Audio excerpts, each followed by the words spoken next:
All right, good morning, everybody. Hope you're having a good Saturday. It's time to do some more Final Fantasy. We are definitely in the level world. We need to level up our characters pretty badly. Terra's probably the least needing of it, so we'll probably just have just a pile of leveling going on. Kind of got to get everybody up here. They're all pretty low. They're all pretty low at the moment, so let's try it. Let's mess around with Azendel. I don't think I've ever done anything with Azendel. I don't think Marvel Snap's a very good game. I think that if you like it, that's awesome, but I think it's terrible. if that helps, I have zero desire to play that game. I tried it for a while too.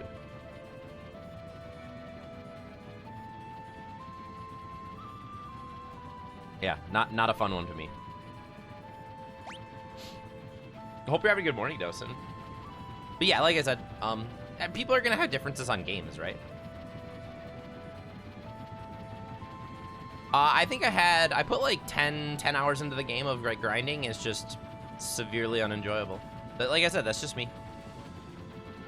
Everybody's gonna have difference of opinions on games, and you're welcome. People are allowed to dislike a game, and you can still be completely valid in your liking of a game.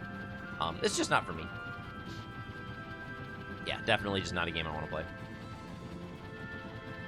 All right, so up here we have the Castle Doma. Is it this way? Yeah, Castle Doma is where we want to be, because that is where that like a really, really good leveling is happening. Snap, Shimra. Marvel Snap. The new, like the new, I don't even know if you can call it a card game at this, like it's just, I don't know. I think it's just really, really short, and I don't like it. But yeah, that's just me. Oh, we gotta put, Plunk needs to get the, his Berserker thing back on. Yeah, it's just not my style of game. Let's see. Everybody has a, no, Azendel needs, can Azendel even get one? No, Azendel can't get one either. So, just leveling up normal for Azendel. Azendel is not fully kitted out. I don't think you should have a healing rod. Do I enjoy the Marvel comic? I do. Yeah, I don't, like, I think they're pretty cool. I like the shows. Yeah, it has no, like, negative connotations to, like, the shows or anything like that. Like I said, I just don't like the game. I don't like the play patterns. I don't like the style. I don't like the randomness. I don't like the card acquisition model. I don't like, I just don't care for the game.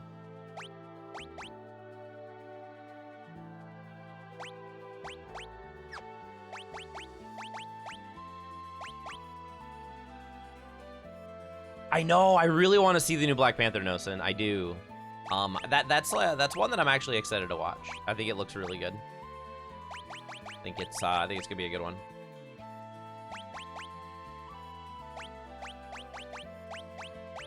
Heroes Ring's always good. What else do we want here? Oh, excellent. Exit out. Hey, Zelos. Good morning. Hope you're having a good Saturday. We are in. Oh, the Genji glove is the double equip. I actually don't think I want the double equip on this character, to be honest.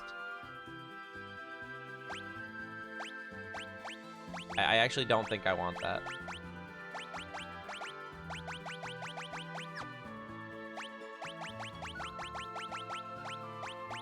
All right, that's fine. We'll stick with that. And then these two can't have. Okay.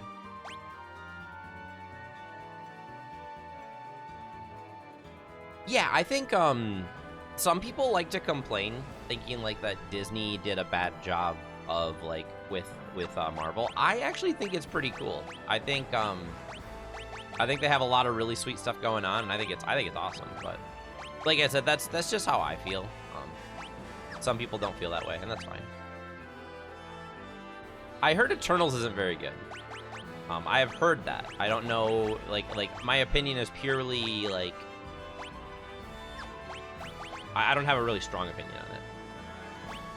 I could have just stopped at some people like to complain. You're right, Jaren. It's true.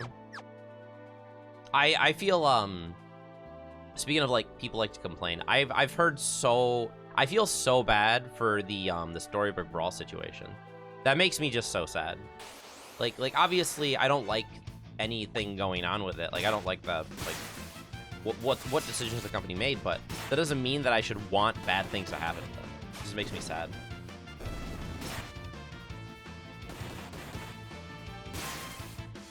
Yeah, I'm really. It's just unfortunate.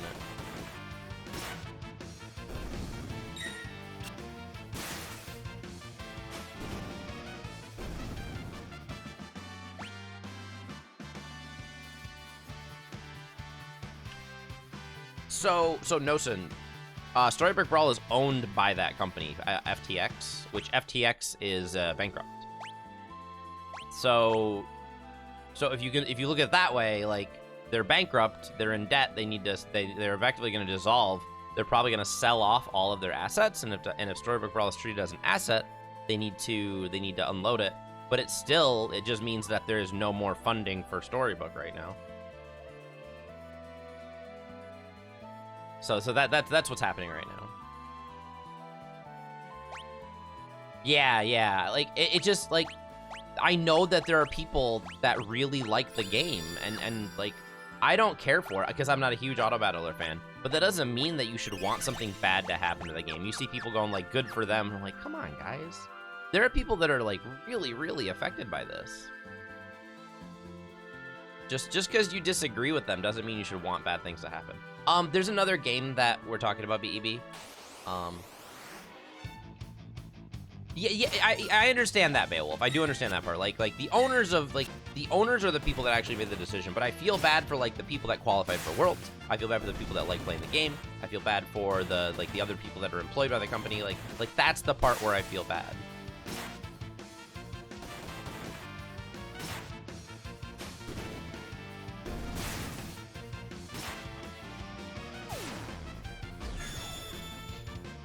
Yeah, like the thing is they needed a large base funding, right? Like that obviously game companies start in the negative, like they just do. And you need to recover that. So you definitely start negative. You don't make your first game and become profitable. You need to turn it around. Oh, good morning, Rumbler. But it's just But to have like a very quick injection of funds is huge for a company. Like they can do so much with that. And I understand why the decision was made. Just because the grounds of the funding was shaky at best. Or I guess not even shaky, controversial would be the best thing. Probably both, shaky and controversial.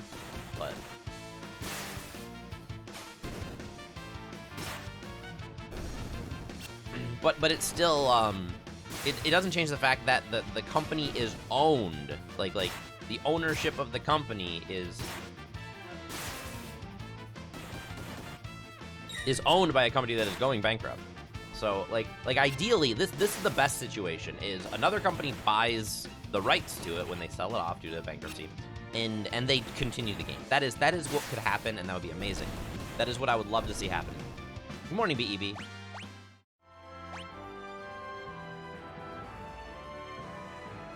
Yeah, no, exactly. Like the one, like I said, I just really want I really want the best outcome for them. That's what I want. Yeah, it like for the players that qualified and were like planning a vacation to go to Worlds, and like that's the part that feels so like that level of like lost trust and faith is going to be really hard. Like they literally had to cancel Worlds. Like that is the part that and you know like that loss of faith is going to be really, really hard to get back for any game. Like imagine if Direwolf just said, "Hey guys, we're not doing Worlds this year, sorry." Like that's terrible. Like that would probably be good enough to not good enough. That would probably be a strong enough argument to make a mass amount of people stop playing.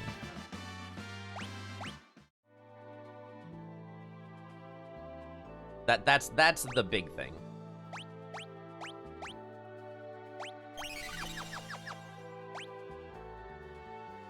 Yeah, oh yeah, I feel way more. I feel terrible for some of those players, right? They can't. Yeah, they just said like, hey, organized play is dead right now. We don't know what it's going to look like in the future, or if it's going to look like anything in the future. That's a really bad You know you're a broken guy. I've said this so many times, Shimra. Like, they haven't said no to anything, and I know that they're struggling in terms of just like they're struggling in terms of just filling the position, like the void that was left, right? That's a really tough thing to deal with. So, I really want the custom card progress to continue, but maybe we just don't have the manpower to put to it. Would it be great if they said something? Absolutely. It would be amazing if they said something, but I just...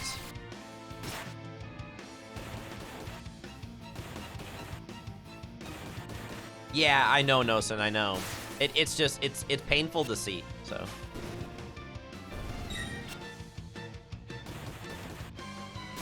So this is the fight that I actually want to run into. This fight is really good experience points. That's like why we're fighting in this spot.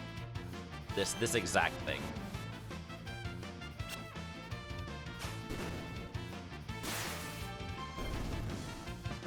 Does Caleb still play Storybook Brawl? I hope, I really hope things are okay for him too. Because Storybook Brawl is his main game then, isn't it? I don't know. I don't really watch Caleb because I'm not interested in the games that he's playing right now. He does. Is that like the primary thing he streams, Zelos? I know you like Storybook Brawl, Zelos, so you probably play it quite a bit. But yeah, like if somebody plays a game that I don't want to watch, I'm not gonna complain about it. They do what they want to do, right? Am I a Barb enjoyer? I love Barb. Barb is awesome. I greatly enjoy Barbarous King. I've been watching his God of War playthrough. Yeah, I think I'm like a 4 or 5 year subscriber of Barb. I usually listen to him in the background when I'm at work.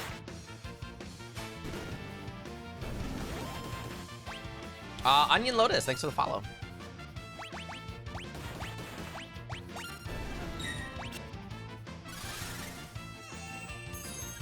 Yeah, I hope Caleb is okay then. Like, because streaming is his primary source of income too, so it's like kind of a big deal. That's a really big deal for Caleb.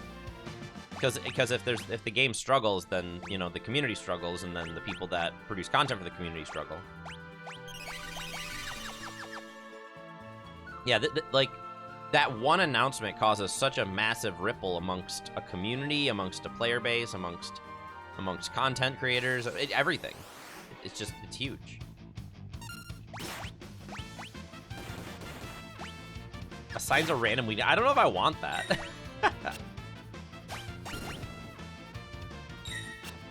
But also I hope you've been doing well, Nosen. I haven't heard from you in a little bit, so probably you could be just like not really interested in Eternal right now, or just interested in other things, and I think that's nothing wrong with that, but it's always fun to see people that haven't been around in a little bit.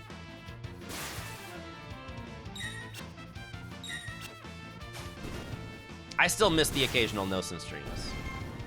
I don't know if anybody else here remembers or knows, but Nosen had like one of the greatest, like on par with Better Up levels of voice. It was so clean, easy to understand, just great to listen to. It's pretty awesome. I miss it. My voice is like raspy and annoying, and you just listen to me because I don't stop talking, and I understand that. That's fine.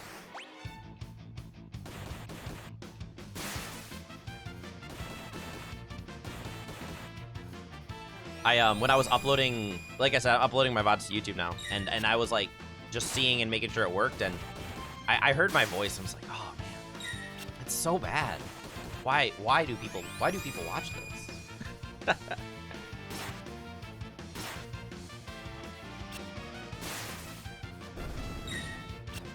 but I like, everybody hates their own voice. Like that's just how people feel.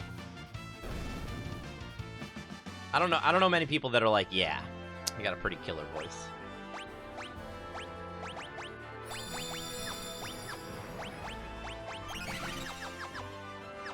Guevara's getting pretty low on magic. Yeah, like everybody's that way. Once you hear your voice for the first time, you're like, oh my gosh, what is that?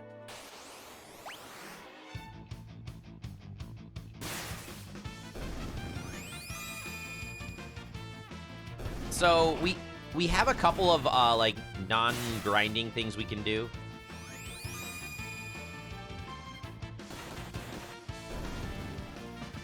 Is when you're talking to your dog, you're like, that's a pretty good voice. That's a good dog talking voice. So we have things we could do, but the biggest thing we need right now is levels. We need levels because the dragons, we could go back and fight some of the dragons, but again, we need levels because the dragons absolutely destroyed us. We went into Kefka's Tower and we couldn't beat one battle, so we're a little under leveled right now.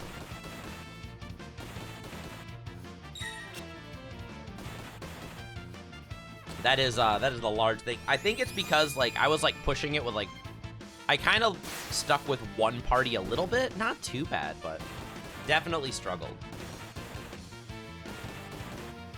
So we're in a little bit of a rough spot at the moment.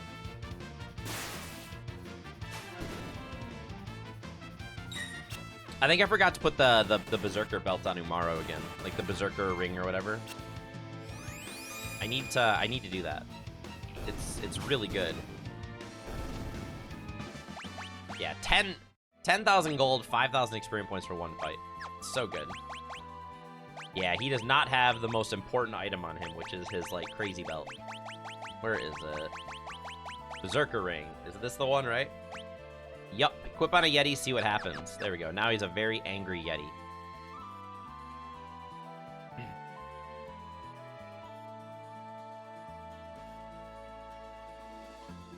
Yeah, exactly, Zelos. Like, I just can't see myself going and fighting, like, bosses when I can barely beat an enemy in, like, an area, right? So I'm a little under leveled right now. I understand that.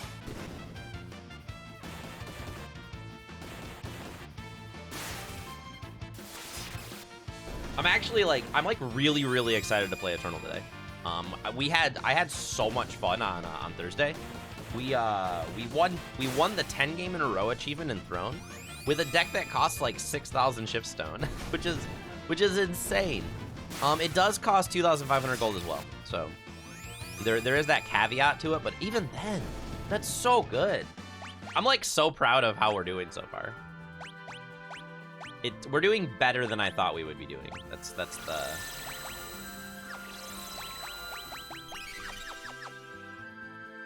I thought it'd be a little harder. We're actually, like, being quite successful with a deck that's not just, like, mega aggro. You expect, like, double HP? Yeah, we're definitely just not awesome.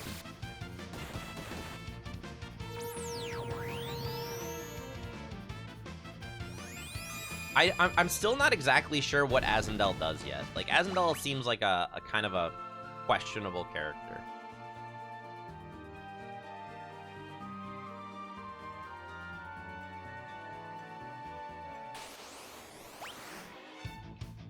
Good old tumbleweeds.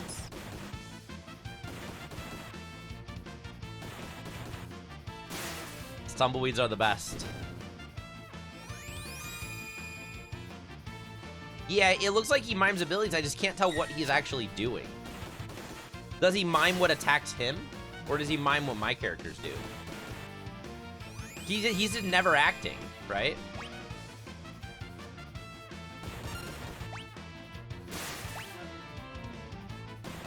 Does he mimic spells? Is that what is required? Do I have to cast a spell? Oh, he just mimicked that. Okay.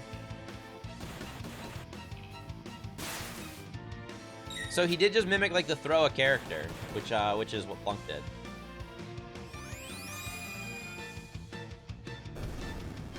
It's a lot. It's 14, I think. I think it's 14 characters in this game. It's 2 more than a full party. I think that's what it is.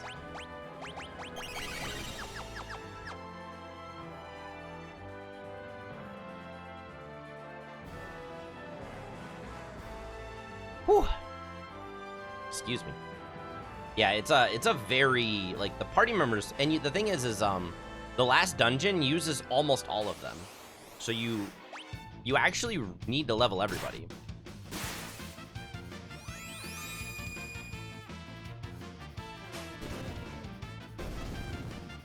Yeah, that's one of the cool things about this game. Is you need to level all your characters. Oh, do I not have another way to cure poison? I guess poison costs like almost no magic, so Bara can still do that. Hey Sosa, good morning.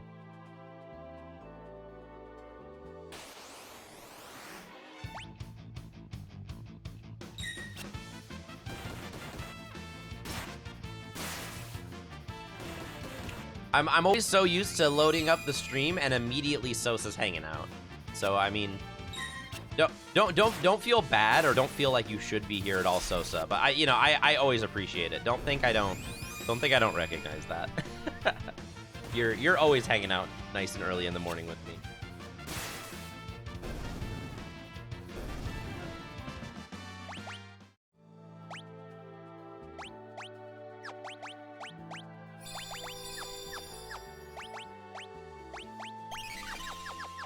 You're obligated? You are not obligated. But I like having you here too. Makes your weekend better. I'm glad. I'm so excited that the new Tactics Ogre came out yesterday. It's new. The remastered Tactics Ogre. I am so unbelievably excited to play that game. What I'm doing right now is I'm saying I'm not allowed to play it until I beat Final Fantasy VI because I'm gonna stream Tactics Ogre. I don't know if you guys know the game at all. It's probably my favorite. Yeah, it's Tactics Ogre Remastered, Rumbler. I'm so excited to play it.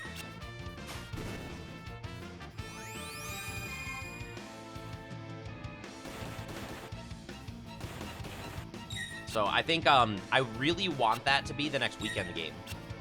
But I'm kind of torn because I want to play it on my PS5. And I don't have a good way to stream PlayStation 5. Like, I can kind of do it, but it's really awkward.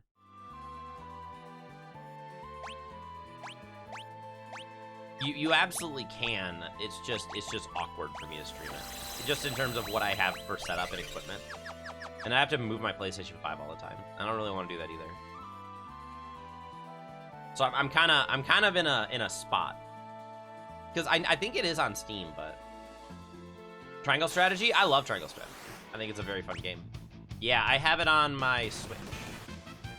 I don't know if it's on other platforms, but I have it on the Switch. I've played quite a bit of it. It's a fun one though, Diorama.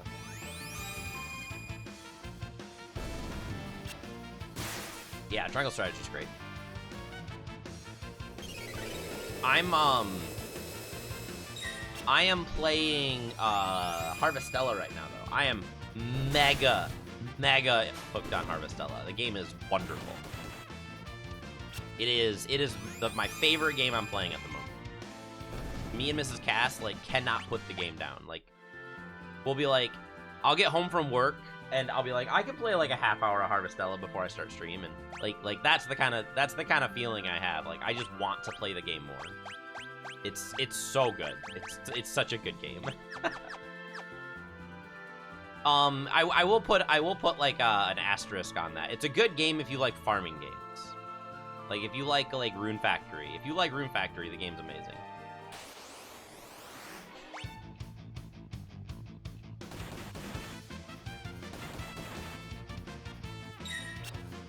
Shining Force? Shining Force is great. I like Shining Force a lot. Shining Force is it was a good game, but it's fairly dated. It's pretty old at this point. That doesn't mean it's a bad game. It's just it's a little bit of a struggle to play today. But it is good. Yeah, exactly. It's still crazy that a game like that was released on the Sega. It's kind of because the game's big too. It's pretty big.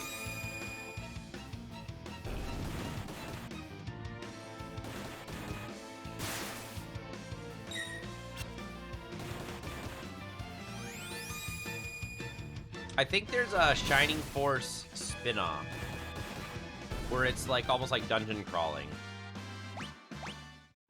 And that was pretty cool. I actually really like that too.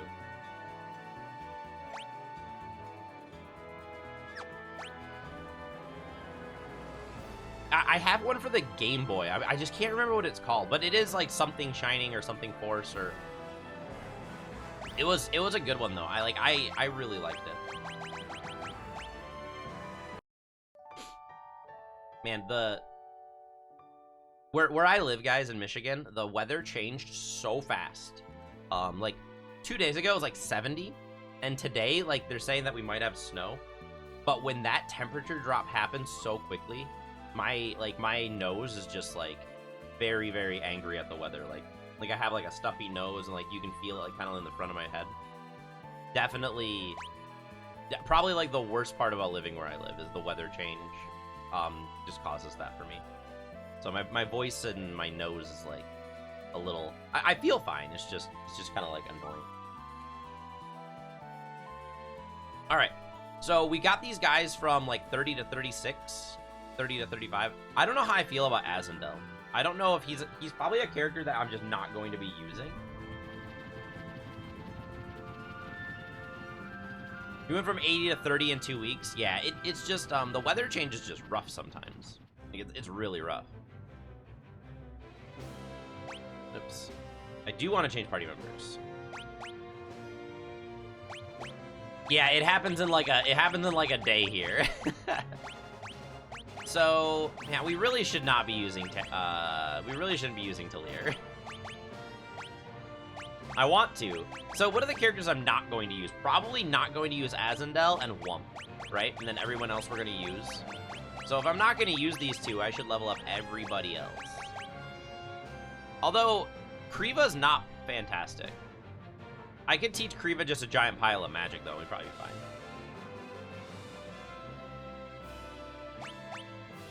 Like, if I have Kriva as just, like, a heavy magic user, I'll probably be okay.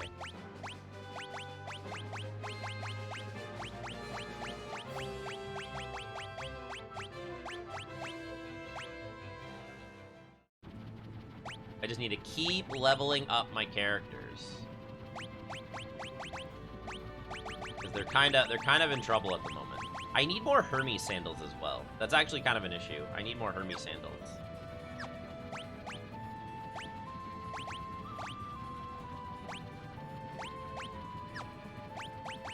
So we have we changed sketch to control. I think control is okay, but I don't think I want that. I don't actually think I want that. The behemoth suit is also absolutely insane.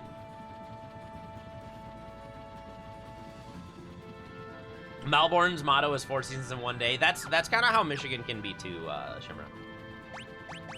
The other one is our state flower is the traffic cone. So that's something we like to say here. Like as soon as spring arrives, the traffic cones pop up out of the ground. Go with Blazara. I really want more like attack. I want there we go. Ifrit would be a good place. Kriva does not have an Esper. We need Kriva to get an Esper. We need her to get an Esper that has the most magical attacks. Alright, we can just teach her Ultima. Probably be fine.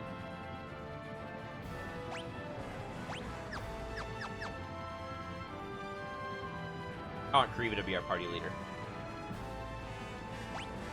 Yeah, Wisconsin, you got...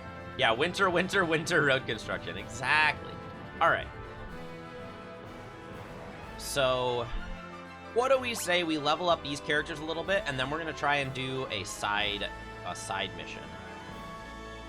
That's what I think we're going to do here.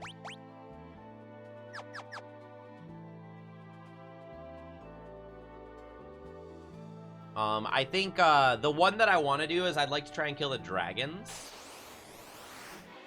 The dragons are pretty good. I would like to do that.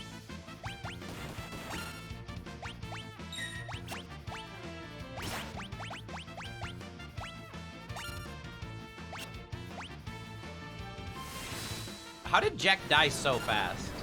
I actually don't even know how.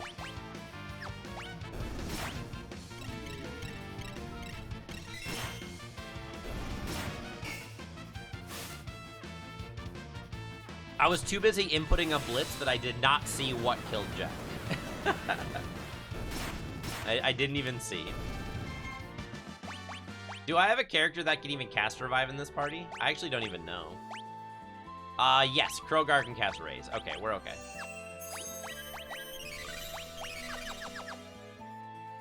Hey, good morning, Prof. Hope you're having a good Saturday.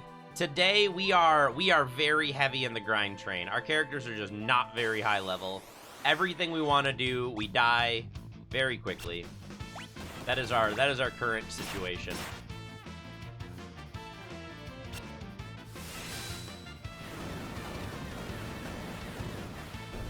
So we're just doing a little bit of mass leveling here. Yeah, it's a bit of a dilemma, but you know, it happens. It's fine. We get to have some good discussions this morning while we hang out and just slowly work our way through.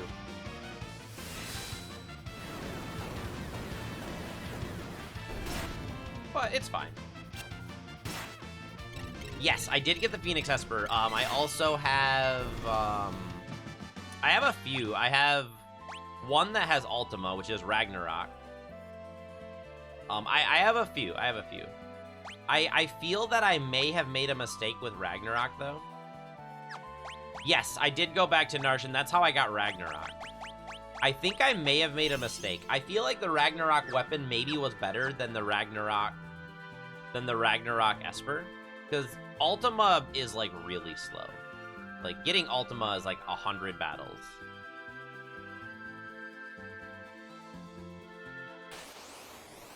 But whenever we go to try and fight any of the dragons, we just struggle and we die. Whenever we try and go to... We couldn't even beat one fight in Kefka's tower. The weapon's a little better. See, I wasn't sure, so I just didn't remember. And that's fine.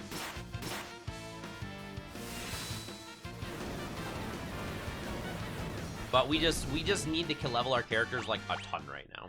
And in this spot, I don't know if this is the best place to level our characters, but this is a really good spot. The weapon is best when you bet it at the Coliseum. Oh, I didn't even think about that. So, okay, I actually ran into the enemy that you need to defeat for Bahamut, and I got destroyed. So, it just, I was just flying around the map, and that's how I found it. But, I just couldn't kill it. Like, my characters just weren't strong enough. Best XP is in the Dinosaur Forest. I don't know where that is. You are welcome to direct me there, because I would love the best XP right now. You need to have a very clear strategy for beating it. I mean, I'm fine with trying it. Like, I wanna see. Like, it sounds fun. I don't even know where Dinosaur Forest is. The dinos are really difficult. That's kind of cool, though. Dinosaur Forest. Fly north. And a little east. So it's like over here somewhere. Is this it? That looks like a little path right there. Yeah. That's it right there. That's the forest. So this is the forest where I get absolutely destroyed, right? Save before I go in. I like hearing that. I love hearing save before you go. My party's gonna just get absolutely murdered, isn't it? This is great. All right, let's see how bad this is. Surrounded Tyrannosaurs. 900, that's a lot of damage. Phantom Rush should do a ton of damage. 5,800. We missed on the sketch. They do have a lot of health, don't they? Meteor? And my character's just dead here. Oh my gosh, Meteor does so much.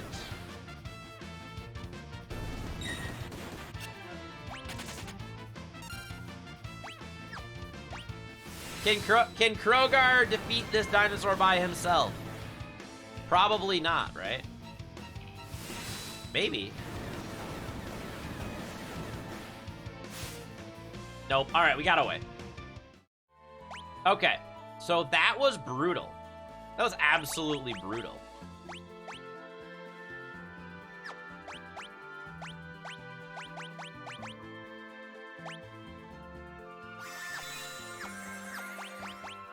Okay, so we just need to deal more damage.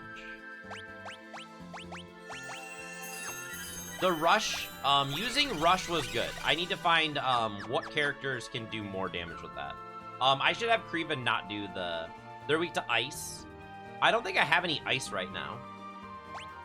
So you're saying that if I give Kriva Shiva and have her start learning Blizzard...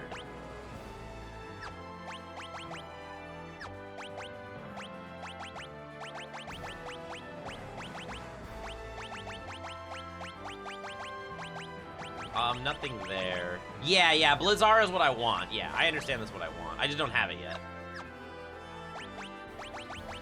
Krogar does have the Hermes Sandals, which is what I need. So, but Kriva can cast Shiva at the start of the fight, which is a lot of damage, right?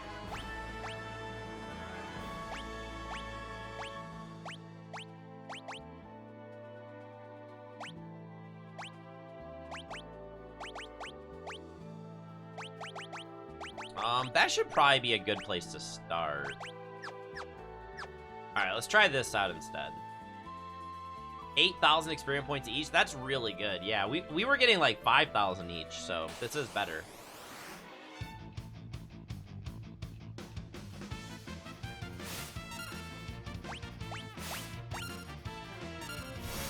Just instantly dead. My damage dealer died. I don't know if I can beat these guys yet. I don't know if I can even beat these guys yet.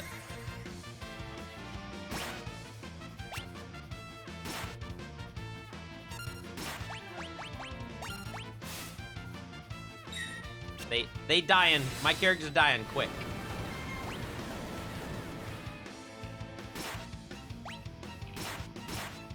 They're vulnerable to sleep, so I could put them to sleep, and that would be really good. Phantom Rush does a ton of damage. Like, that's like my one thing I got going for me right now. Can we kill two? Can Krogar get 1,000,000 experience points? Oh my gosh! Krogar got 17,000 experience points. He just gained 2 levels right there.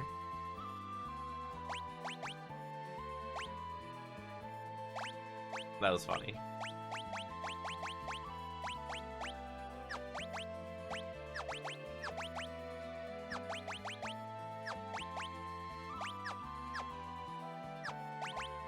So, it worked, it's just not great, right? I don't think I have any sleep either.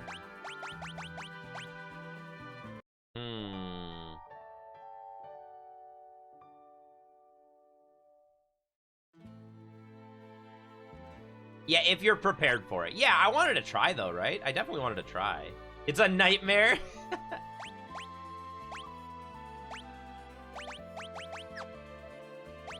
Like, I definitely wanted to at least see how it works. We don't have anybody that can, like, put someone to sleep. I love how Kriva's just learning every spell in the game right now. Yeah, I'm just underleveled for everything. We'll have to come back to the Dinosaur Forest, though. We'll have to come back here. We're gonna go back to the castle. Castle Doma, outside of the castle, this area was pretty good right now. Some of the better fights, we're getting like 5,000 a piece, which is good. We're doing pretty good here.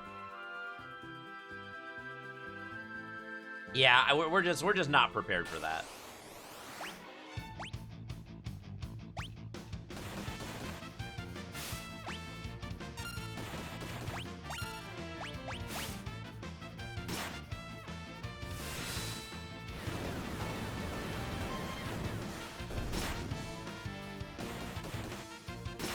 We could definitely go there later, though. It'd be a good place for us to level. My character's just bad.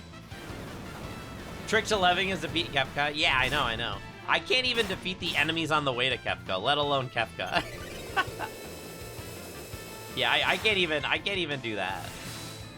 I am severely underleveled.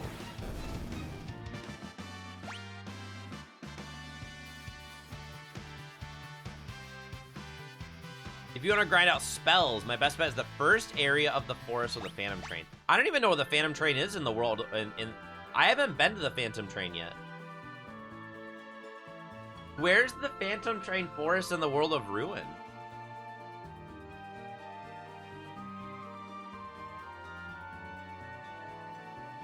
It's just east of me? I actually didn't know that.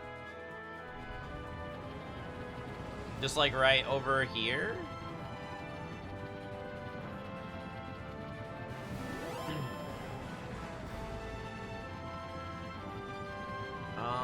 Fiesta, thanks for the follow. Because this is the Veld. So this is the Veld. There's the Cave of the Veld. It should be around this area somewhere, right? Did I go go too far? There's the Dino Forest. Not where we want to be. Did I go too far over? You're mixed up. Well, the forest is the forest still in the World of Ruin? The one that you're talking about? There's a little island here with a tiny bit of woods, but that's not it either. And then this is the Dino Forest right here. I just don't remember the Phantom Train being in the World of Ruin. Yeah, I was saying I don't know if that exists in the World of Ruin at least. The spot that I am right now is okay. Nah, it's okay, bro. The spot's okay. It's not amazing, but it's all right. I'm sure there's way better places. I just don't know them. I am getting a decent amount of money as well. I can probably do, we could probably go on a shopping spree soon.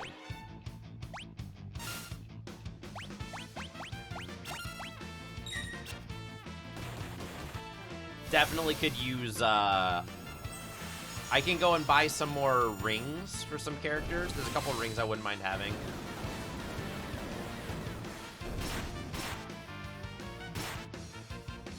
You get a lot of AP in the desert south of Jadur. I went in the desert and I didn't have any trouble with the enemies, but I also it didn't seem like there was anything there.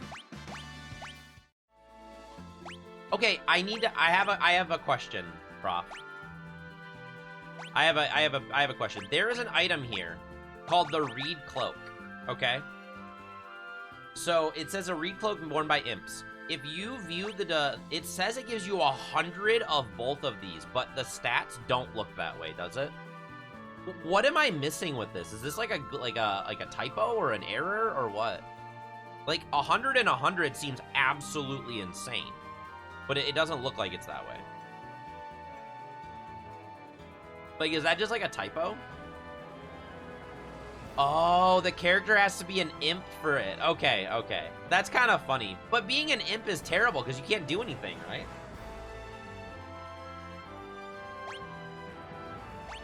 That's kind of funny. Yeah, you can only do physical attacks. I mean, because 100 physical and 100 magical defense is really good. It's very, very good. So,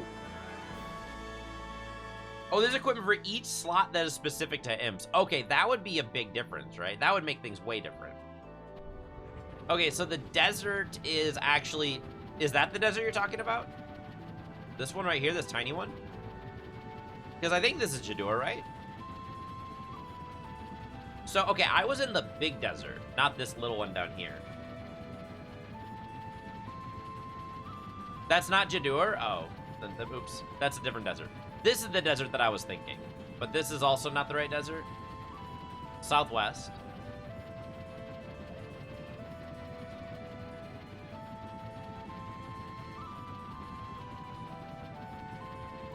Probably... Oh, East of the Opera House. Okay, so down this way. Oh, this tiny little desert. This little desert is, crazy?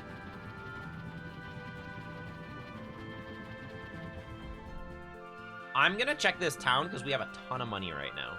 I have a silly amount of money and I would like to spend it. I don't know if Miranda has a good shop for me, but we'll still check. Save before I go in. I love hearing those things. Save before you go. Oh my gosh, the Black Garb is so good.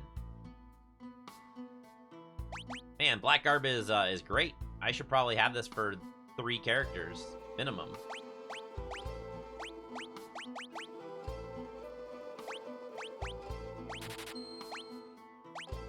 Then the Oath Veil here.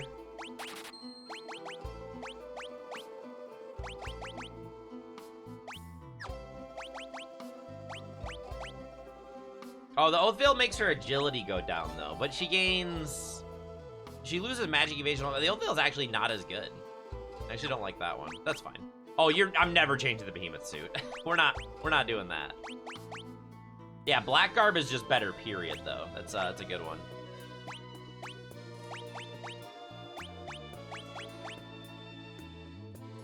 Wow, where's this red jacket from? I don't know where I got this from, but this thing's insane. Holy cow, it's so good. All right, well, I made a mistake there.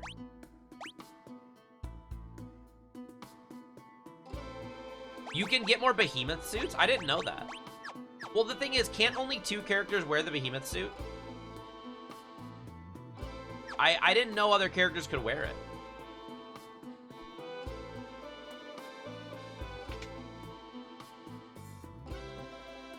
You can bet them in the Coliseum. Oh, that's kind of cool.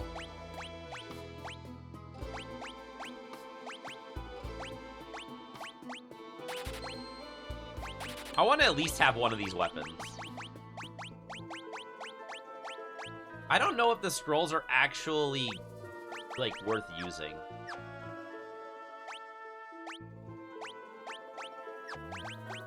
But the Falcon is better. That is just a better weapon in general. So she loses Sketch with Swordbreaker, but she gains like a ton of attack power. She also loses a magic. She also loses agility and stamina. I don't know. I think I want to stick with the brush. I just want to have the weapons though. So this is the end of the stuff to do in this town. All right, so let's save it. Let's go get annihilated in this desert. But this is a good place to level up magic, right?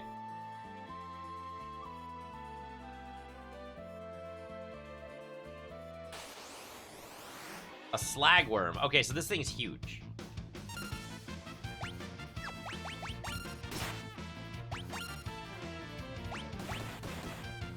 $900 damage, it's a lot. Sandstorm's probably gonna kill my party here, isn't it? It almost did. The fact that Krogar died means I'm probably not gonna... Oh my gosh, we got the insta-kill! We got the insta-kill!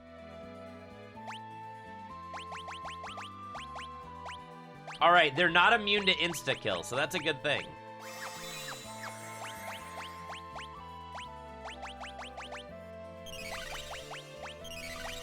Do I have any other insta-kill items? That might be what we need to do here.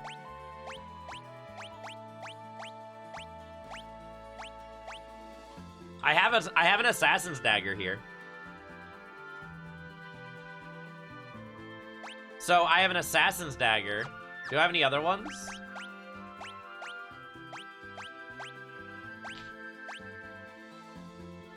Yeah, I know he loses 70 attack, but I mean, he already doesn't do a lot of damage anyways.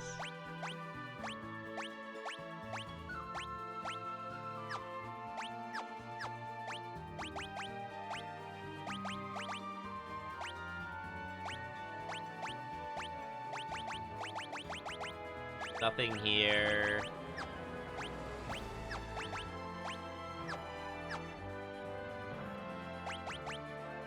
So we also need speed boots, don't we?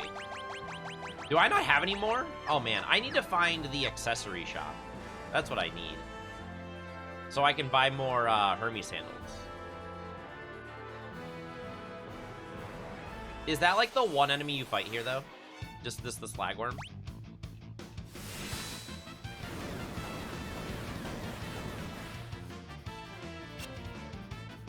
There's one other encounter here.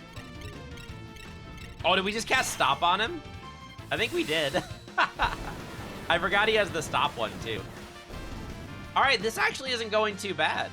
This isn't too bad. Maybe my characters are a little more kitted for fighting one enemy.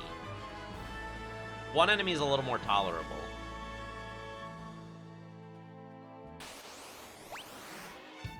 I'll recognize the enemy for the other fight. Okay. And hopefully know the tricks. I don't know. We'll find out, right? Gosh, that hits so hard, though. So he Sandstormed me twice in a row? Really? Sandstorm didn't hit Jack, though.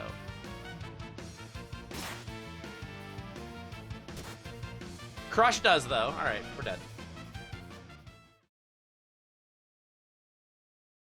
So I think we just lost all of those victories. I think we just lost all those.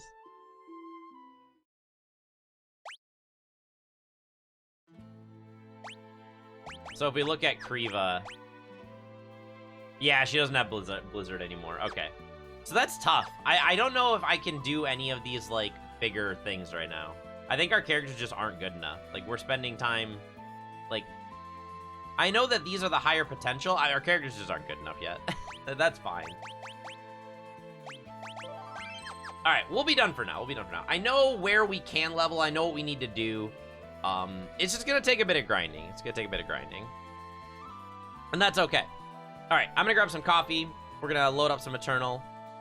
But we'll be back at it in just a couple minutes. Got the save done. Let's get things moved over.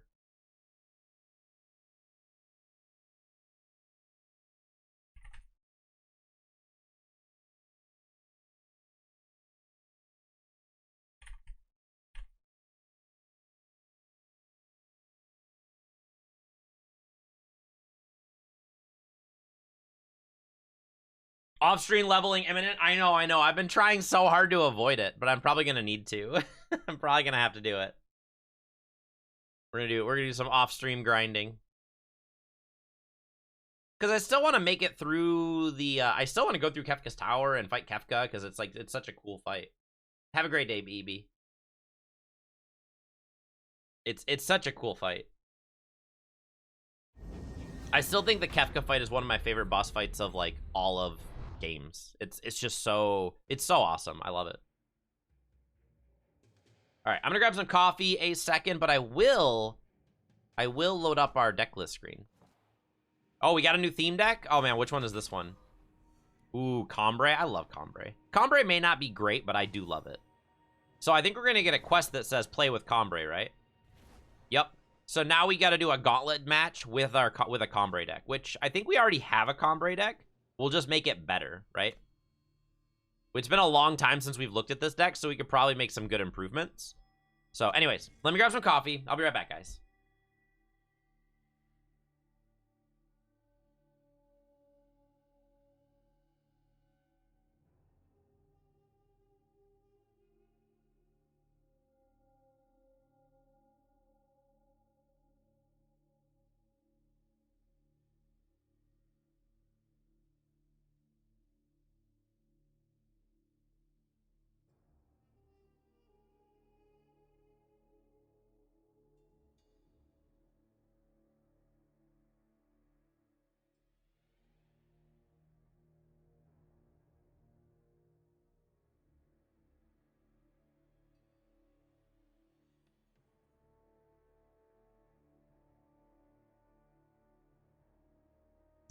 Yeah, so this one right here, I actually don't know much about this. Sponge is the one that told me to do it this way.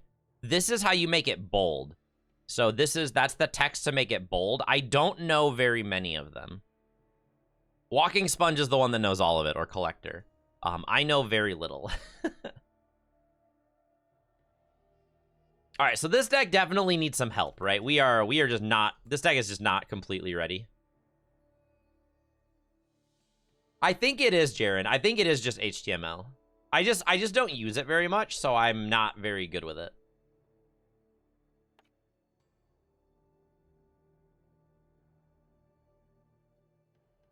Yeah, I just don't use it. Like, I haven't used it in like 10 years. So it's not, I just don't remember. So if we make a Combray deck, we can make it a little bit more time heavy, and we can use market access because we have market cards because we crafted them earlier. That may be one of the best things we can do.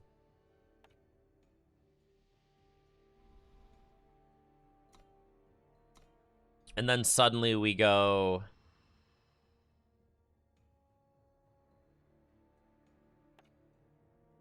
I don't think I have a lot of ways to buff my units, do I? Oh, we have a Grumbo. We also have Grafters. Man, are we just about to make like a Combray Unleashed deck because we have all the Unleashed cards? I'd like to make something different. Maybe we'll go with like something bigger. Maybe we'll go bigger.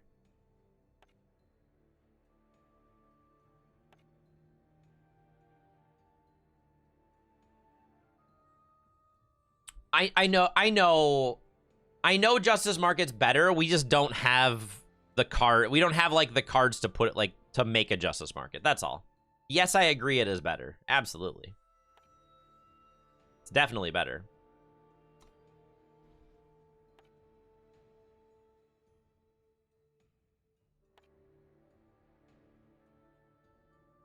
Are we about to play like Timekeepers? I mean, I'm not against it. Timekeepers are fine. Conduit doesn't really make sense with Ageless Mentor, though, does it? You can play Krogars as well. I have 3 Hexivores. I wanted to play Ageless Mentor, but because Hexivore is 1 lower than what you want for Ageless Mentor. I was just like thinking about doing something with Mentor. Mentor's always a good card. Like, I like playing it. Maybe it's not the best thing in the world, but I like it.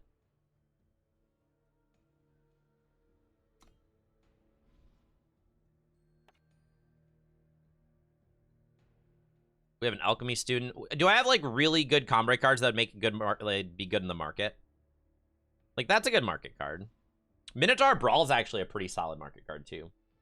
Mentor's just not good in Constructed. We're doing Forge. Maybe it's just not good in Forge as well. Yeah, probably not. You want to make your deck as reliable as possible for Forge. Not like super swingy high end, like top end stuff.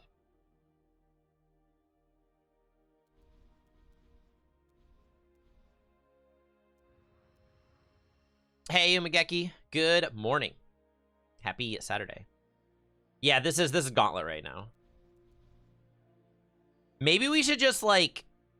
I don't really want to craft all the cards, but...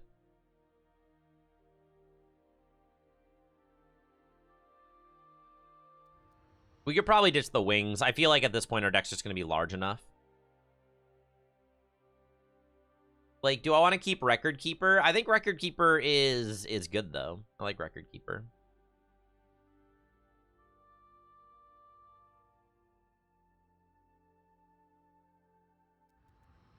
Maybe ditch Sentry at this point.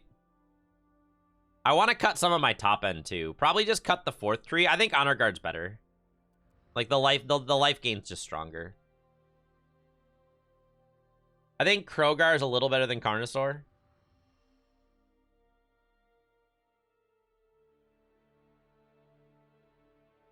Do I need Seek Power if I have Time Etchings? I guess that's true. Like, I don't need to play 25 plus 8. That's probably not necessary, especially with, like, Chaplains to draw power as well. That might be going a little too far, and Acolytes. I probably don't need that much. Like power draw is great, but, like, that, maybe not that much.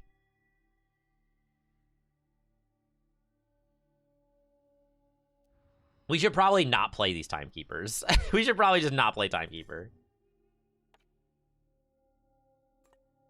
Do I have any, like, any new Justice cards that I might want to play? Ooh, Ghostblade Outcasts are great, actually. Maybe we should play Ghostblade Outcasts. They're really good with, like, Finest Hours as well. They're good at, like, stopping, like, a lot of little things from happening. We can also killer a Ghostblade and do, like, a lot of good stuff with that. Let's play 2 Ghostblades. It's fine. All right, let's use this deck. No, I only have 1 Awakened Student. I only have 1. And I don't... Just for Gauntlet, I don't necessarily want to, like craft an entire deck just for a Gauntlet run. That kind of defeats the purpose of getting, like, the 800 gold by consuming all my Shiftstone for it. All right, we have turn 2 Longhorn on the play. Done. This hand's great. This hand is good. Yeah, we don't really want to, like, aggressively consume our Shiftstone just to make our Gauntlet deck slightly more playable right now. Yeah, Amory. Well, I mean, Amory's Choice is just a good card in general, right? Like, I can see myself playing Amory's Choice in like a creation project deck or a throne deck in general. So maybe that's what we want to do. That could be a good option.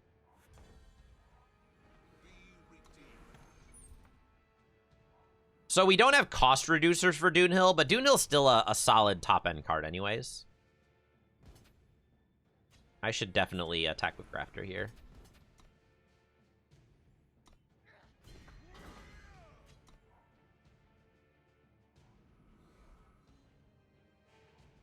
Yeah, that's exactly what I'm thinking. That is a permanent debuff, so it's just gonna die. We will get crippled. Having Finest Hour is good because we can mitigate all this, any early damage with the Finest Hour. I'm going to play Spire Chaplain here. That'll give me the card draw that I would like to ensure me playing more things. I actually opened it from a pack, Umageki. That was one of, I think that was my first legendary, actually. That was like my first legendary. Yeah, I definitely didn't craft it, if that was the question. I'm definitely not crafting, I'm not crafting a Wandering Hamlet.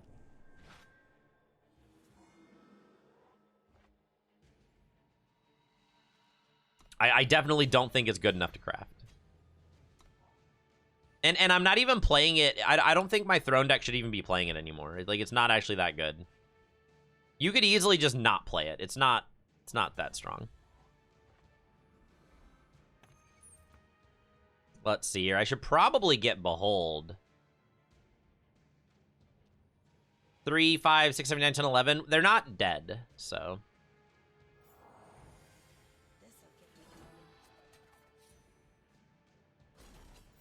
They're going to be dead next turn, though.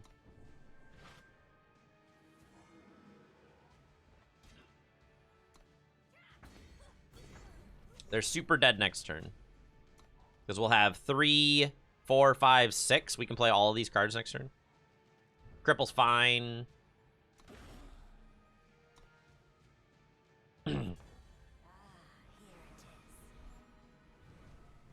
Yeah, they're extremely dead.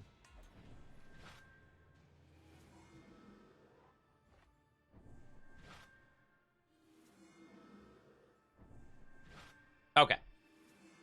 This deck feels okay. Like, it's not amazing, but it's okay. I think our Xenon deck is way better than this, but hey, it's completing our Combrei Banner quest, which is what we need right now. The 800 gold from that makes this gauntlet run amazing. Like, if we win the gauntlet run, get the 800 gold from that, like it's just so, the value's just so high. So we definitely want to do that. This hand's a little questionable, but we have a lot of power so that we can kind of like utilize our hand a little better. We'll probably grab Doonhill in this match. Actually, maybe Kirin Ascendant's good here. Maybe Kirin Ascendant's the better target this time.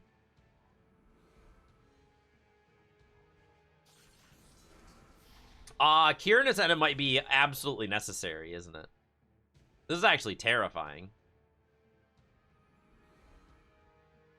Like, I could answer this right now if I wanted to, but I don't think I want to throw away 2 cards to do that.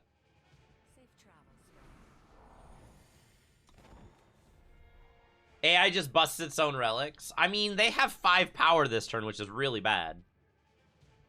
You never feel threatened? Okay. Maybe it's not too bad. I don't know. Oh, I see what you mean. They're just... But, I mean, that's a 5/5 in their hand right there, right?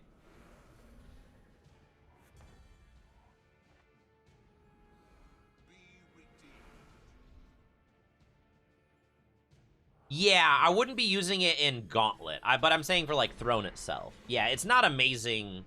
It's actually not bad in Gauntlet. It's playable.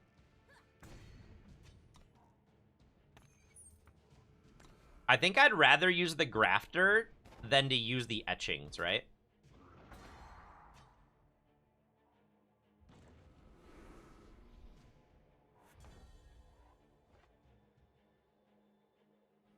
Because if I use the Grafter, I can give Doonhill charge, which is really nice.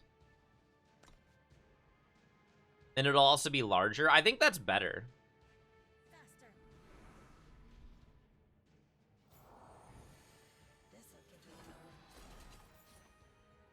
So I'm not attacking this turn, but now that we have a 6/6 charge, and we can also use it with Leave Behind, we can do Etchings plus Leave Behind, which is kind of huge.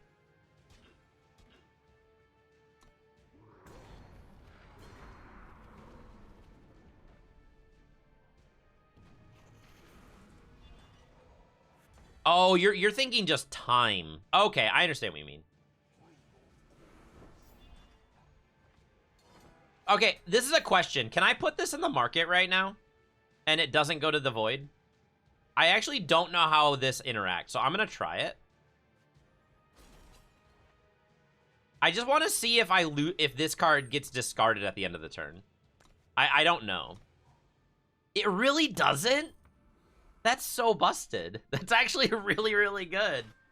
No, I needed that. No.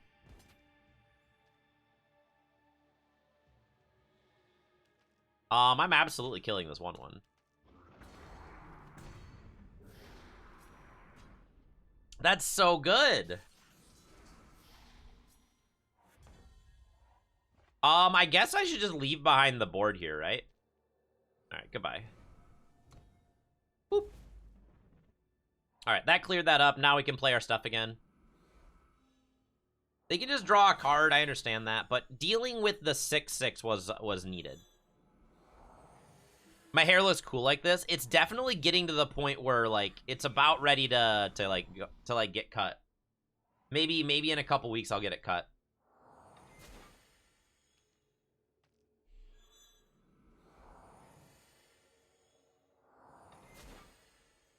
Did they just sacrifice Coveted Gemstone without a market?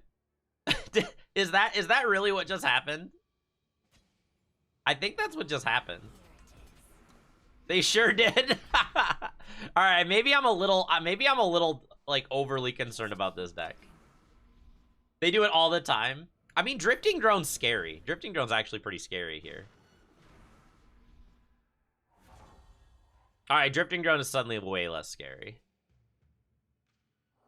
Just go ahead and we're gonna boop the 7/6 out of the way and attack team. We can erase the 4/2 pretty effectively. So like if they attack for 4, they're just dead on the return swing. Yeah, the AI's tough, right? It's really hard to make like a really, really good AI. So, you know, it's not always gonna be perfect.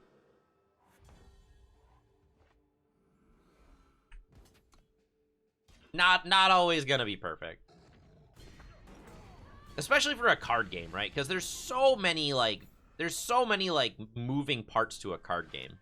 They're constantly bringing new cards into like, it's so hard to like optimize or improve an AI without spending like an unbelievable amount of resources, right? So it's fine as it is. You just kind of laugh at it sometimes. That's okay. You just kind of laugh at it. It's like silly AI.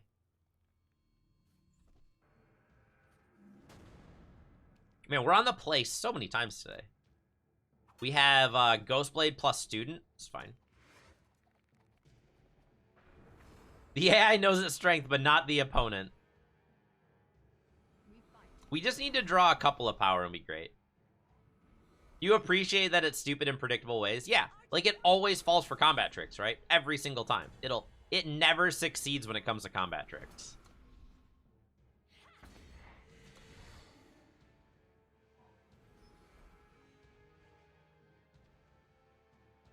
Is this thing just gonna race us at this point? It's not going to race. I don't really want to attack with this though, so I think we're just gonna attack with the 3. I want to use this on a future turn. Like using Finest Hour to kill it is okay, or just running it into this isn't great either. I know I could give Lifesteal to one of these, but I think I'd rather try and use it a little better.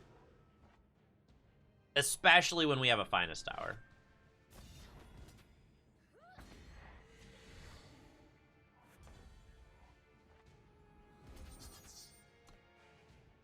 Oh yeah, absolutely, Prof. I agree. The Eternal AI does a pretty good job. We just like to laugh at the silly little things it does do wrong, when in reality it's actually pretty decent. Yeah, absolutely.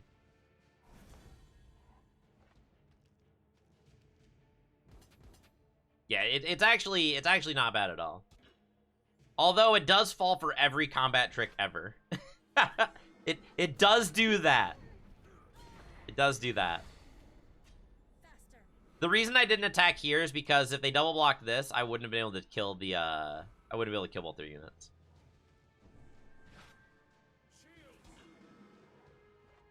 Combat tricks are king in AI. Combat trick because they will always fall for your combat tricks. There is no exception. It will absolutely always fall for every combat trick. And Blurry was a very, very good card for this deck. Does a great job. Well, at this point, we might as well mark it, right? We can go and get Behold the Truth, and that's probably enough to kill them.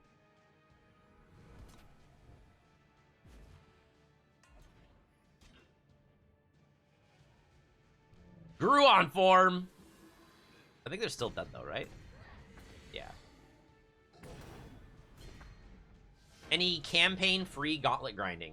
Honestly, Umegeki, the Xenon deck that I built would probably do pretty well. It's just not super fast. It's just not really fast. It would be fairly consistent, and it would be fairly strong too, though. I'm very, very proud of the Xenon Unleashed deck that we built on stream. It performs very, very well for the amount of resources required to play it. Very, very cheap.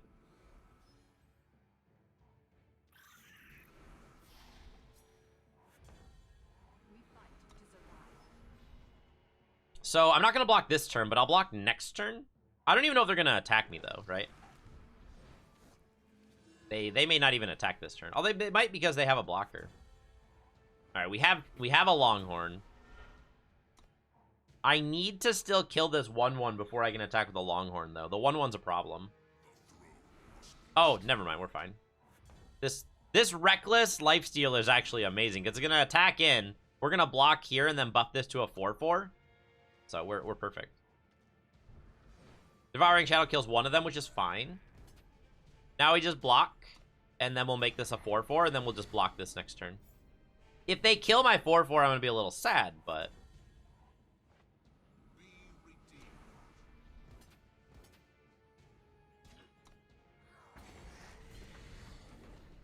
This is perfect. Do they have a way to kill this? They have a backup Spooter, so... I mean, I can't attack.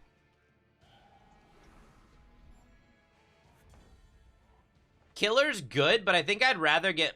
Oh, I can still play Blurry if I kill her. Never mind. This is fine.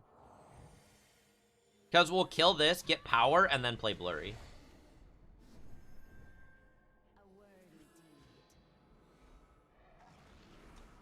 And that also gets us closer to the Roland's Honor Guard. I'm fine with the spiders for now. I'll deal with the spiders soon enough. We might just work towards Behold the Truth here, right?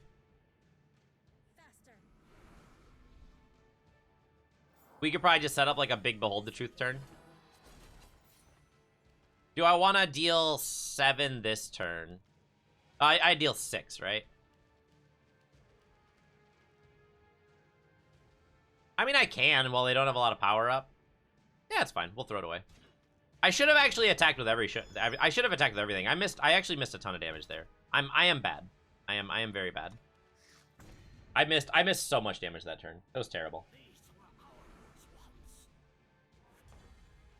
As long as I understand the mistake I made. All right.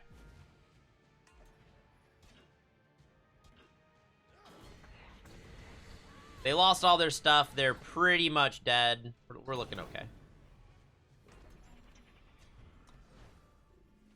Yeah, they would have been dead this turn if I attacked with my team last turn.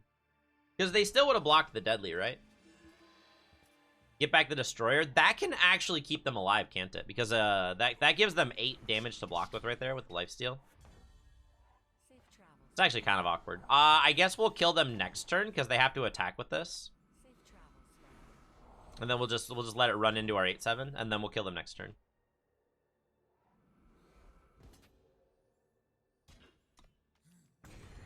Because if I attack with team, they can, like, kill the 3-3 with their 4-4, and that's kind of awkward.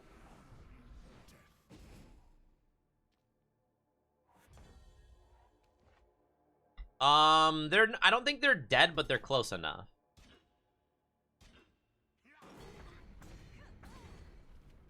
Nope, they are dead. They are dead. There we go.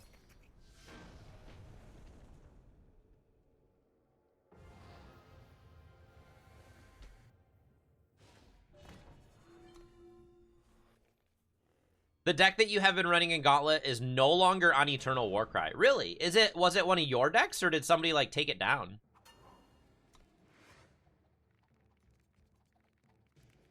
Sometimes it's hard to find it in the filters, Prof, because, like, maybe there was, like, an update to one of the cards.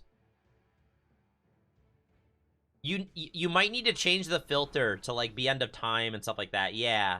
There's some filters that are kind of funky with Eternal Warcry on occasion. Because if it's a deck that was created from a previous patch, it filters them out. Yeah, that's exactly it, Prof. Yep. I'll attack for 3. This is fine. I do need to generate the ramp, which is why we're doing this. If they attack, I'm just gonna move the attack over here, which is completely fine. I'll also get the lifesteal over onto the Longhorn now. So I'm fine with that. Engraver's okay. We're gonna gain a bunch of power this turn. I need to get so much power in play, because, like, this is kind of awkward. Like, I'm at 5 power right now, but I don't have anything to play yet.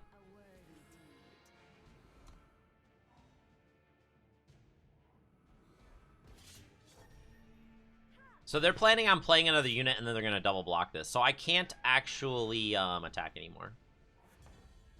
Ooh, Krogar's great. That's actually huge. I'll let them keep the Warcries. I just want to silence the flyer. And now we'll sit back this turn because we can start playing. I can play double Blurry next turn. Party Crasher is pretty good because they can kill my They can kill my Krogar here. That's really sad because now I can't get Blurry in play again.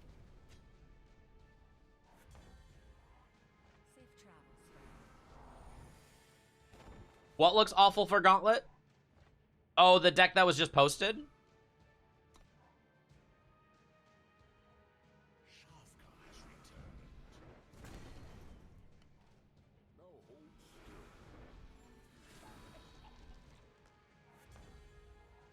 Alright, that gets us our 8th power. We'll probably grab Doonhill since we'll have 8 power, right? We'll put Stiggy back.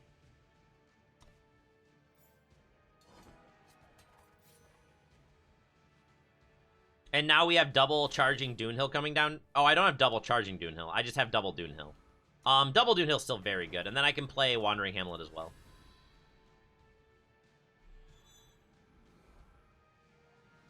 Oh, the AI doesn't understand Eadria. Oh, that's kind of funny. That's kind of... Yeah, I mean, it's not a fast deck, but it's still fine.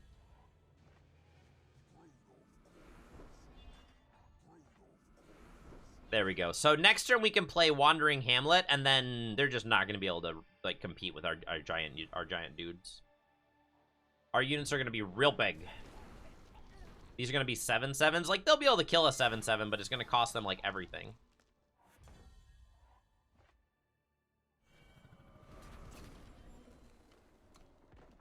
I don't think they can kill both of them. They might just be chump block both, which is fine. But we have endurance units, so it's fine. Like, it's okay to attack with these ones. Yeah, exactly, Prof. Like, you have fun playing with the deck, and that's completely fine. That's the point.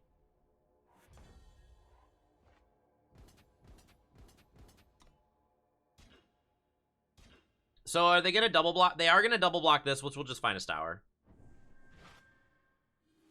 And that's going to take care of all of that. We're also going to gain a nice amount of life. We can also play both of our other units, which is going to have a 9/7 and a 6/6.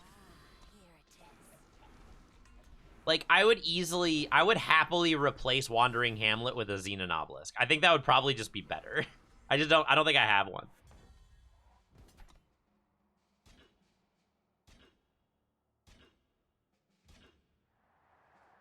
There we go. Good job, Hamlet. Like I said, Hamlet is completely unnecessary. I would not recommend ever crafting this card. I just happened to open it from a pack.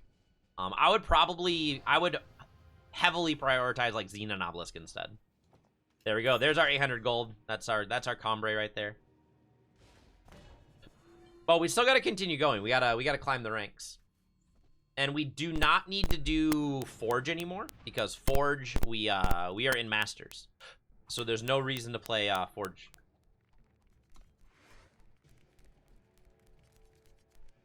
We could still play Forge and it's fun, but the rewards have drastically... Did I adjust my mic? I haven't touched it, Rumbler. I'm intentionally not moving it because I don't want to cause that clicking sound. It is? No, I didn't even touch it. How about now? Is that better? It's clear now. So it's okay, is it clear right now? For a second it was really bad. So it's I'm pretty confident that it's actually the larger cable. So I need to replace that cable. I'll probably do that today. All right, take care, Prof.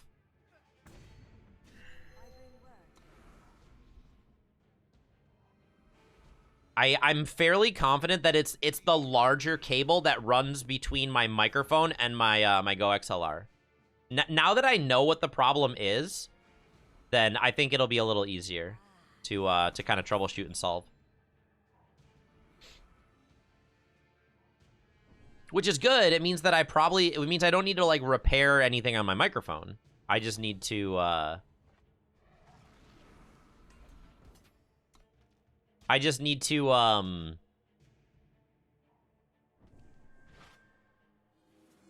my gosh, I just need to replace that cable, which is fine. It's like an Amazon Basics, like it's like a super cheap cable that I've been using for such a long time. I probably had that cable for like 2 years now. It's lived its life. It's done its job admirably, and it can now go retire.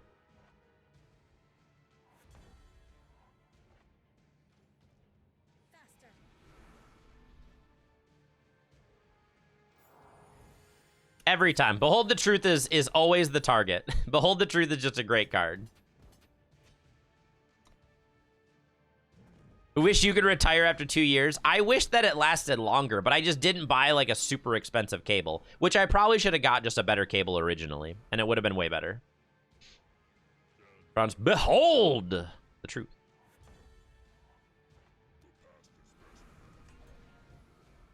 All right, this should probably kill them. If it doesn't kill them, it's gonna clear most of their units out of the way. Okay, so they're going for the value blocks. Oh, they have a Finest Hour again, but we eliminated the lifesteal. No, I'm not trying to figure it out. It puts them close enough to dead that I'm pretty okay. I'm fine with this. The 7/6 and the 6/6 are too big for them to double block anyways, so this is fine. Oh geez, now they're extremely dead. Now they're very, very dead. All right, that puts us 6-0. One more, and then we can open our pack for ranking up, and then we can go do some go do some rank. Do some more climbing. Players start with +3 power. Oh man. That's kind of busted for this deck. We have a lot of big things. Let's see. I feel like we could have a better hand for having +3 power. But although I can play a turn 3 Roland's Honor Guard. This is probably fine. Yeah, Speed Grafter seems really good in this situation, doesn't it?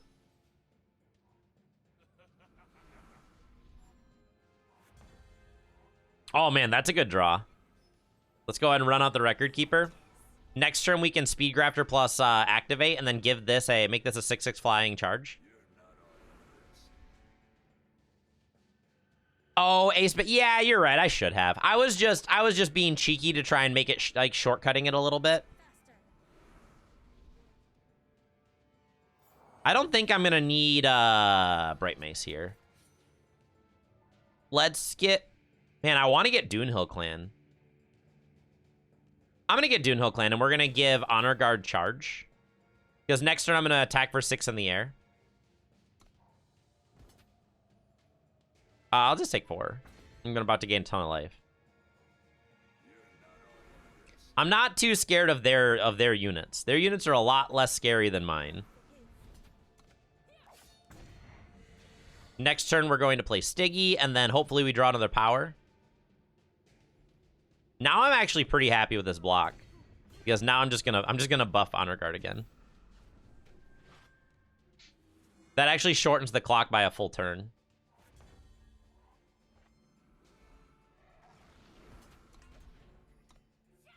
Boop. Should I play this now? I have Overwhelm here, so I'm probably fine.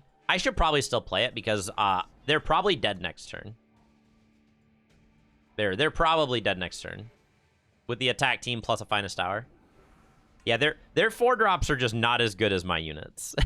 they're just not quite up to par here.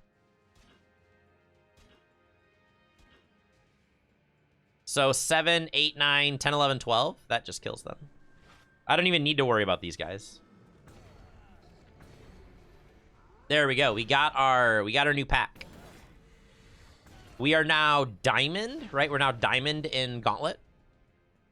This is like the highest ranked I've ever been in Gauntlet. This is insane.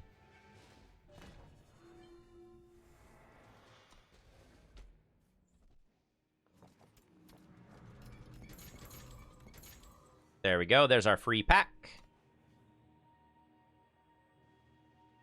There we go. Diamond in Gauntlet. Let's see what we got out of here. The Unleash cards are always nice because you have the chance of the double rares too. Not a good one, but that's okay. I don't know if we've got... I don't think anything in this pack actually, like, benefited us right now. I think we already have Ice Gliders. We already have our Through the Unknowns. We already have our Seek Powers. Nothing real beneficial there, but that's okay. All right. Let's do some more ranked. I'm having a really, really good time with our Unleash deck. I want to adjust things ever so slightly. I would like to adjust things ever so slightly. We have the Behold now. I want to adjust the power base. I would like to craft seats.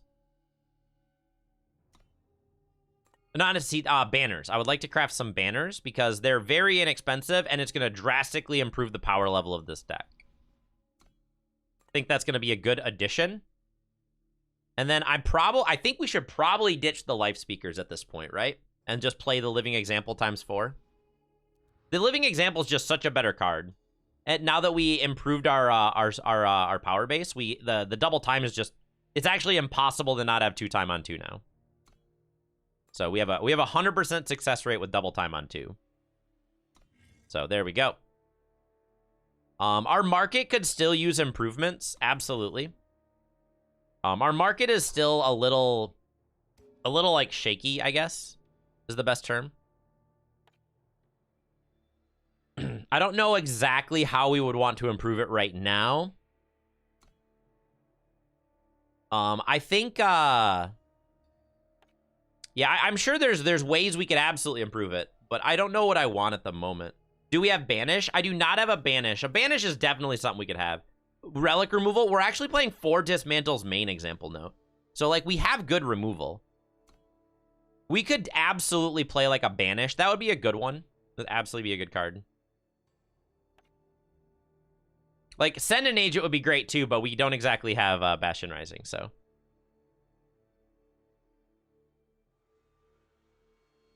Yeah, this is the Xenon deck that I was talking about. This deck's very inexpensive to build. Very, very inexpensive. And it's pretty strong. It's actually very, very good. But I think we're good for this for now.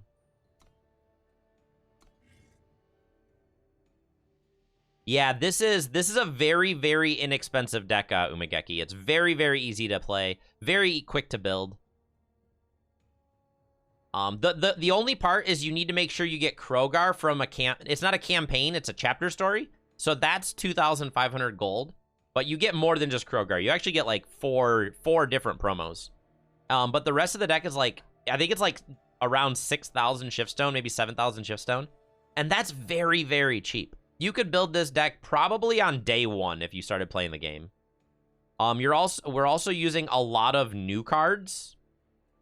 Like we're using Platoon, we're using Insect Swarm, we're using Through the Unknown. We're using like a decent chunk of newer cards so you can get them out of packs because all of your Unleash packs are going to fuel this.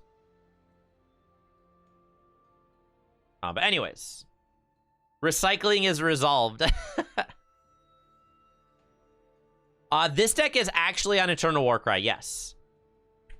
This deck is on Eternal Warcry, yep. I posted it, I think I posted it yesterday. If you wanted it, it is right here.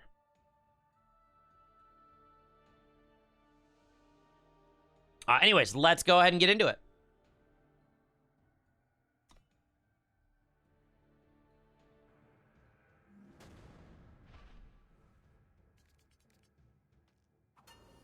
We have double Journey Guide Grafter. Done. We keep that.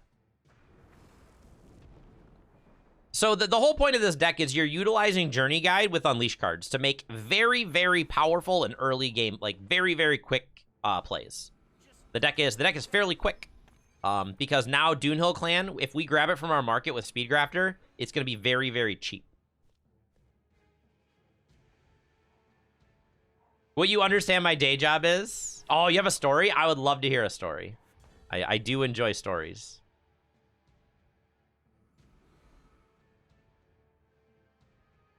I kind of want to attack for 2 here, but I'm a little worried about that. Actually, this is fine. Because if this dies, I can go Journey Guide play, replay for free. So that's fine.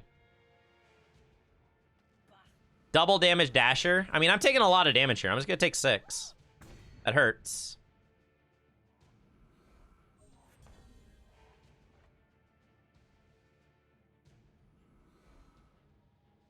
Should I mark it now, or should I play Journey Guide?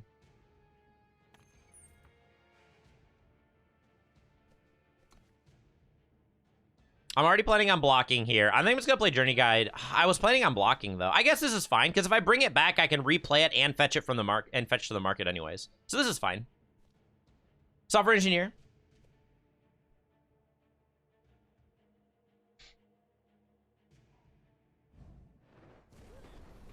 But it was the best thing. You have an easily accessible... Okay, so I take 6. I take 10, go to 9. I'm taking it. I can't not take this right now. I'm in a lot of trouble, actually. I'm actually in a lot of trouble. This is going to be free, so I have a blocker. I can actually block now. Now these guys can block, so I think we'll be okay. All right, get a 2-cost Dunehill. Give it charge. They're probably dead next turn, right? Should I attack for 3? Because I only need one of these to stay alive, right? No, I need to keep the 3/3 in play. Yeah, I don't think risking it's a good idea. I think if I survive this turn, I'm probably fine. Yeah, now they use the torch here, so I'm just going to block with the O3 now because I don't need both of these anymore, right? Now, I think they're probably dead. Seer. Oh, no, they killed the other O3. I needed that. I needed that.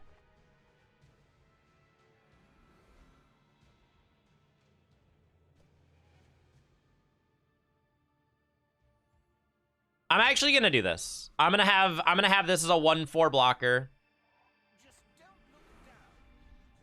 I know I only get to play 2 Dunehills, but 2 Dunehills is still very good. Now I am applying enough damage to where they're dead next turn. They are now dead next turn, so this is great. And Seer was probably their pause. Charge double damage overwhelm. So this is 8 damage, right? I can't take 8. I really can't take 8. I think I have to do this, don't I?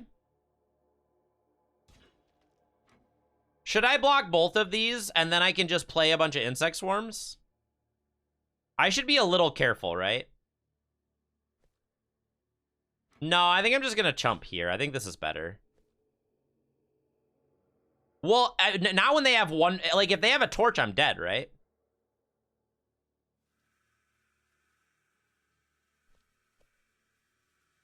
I'm just gonna do this.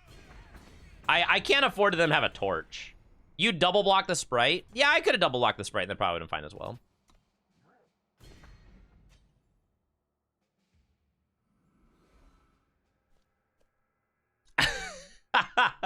Oh no. That's so... I shouldn't have done this. This was a mistake. I needed to wait until it was their turn. Because now they're just not going to attack, right? This was a mistake. I needed to wait until they attacked and then double blocked. That was just me. I was reading, so... Houndmaster's fine.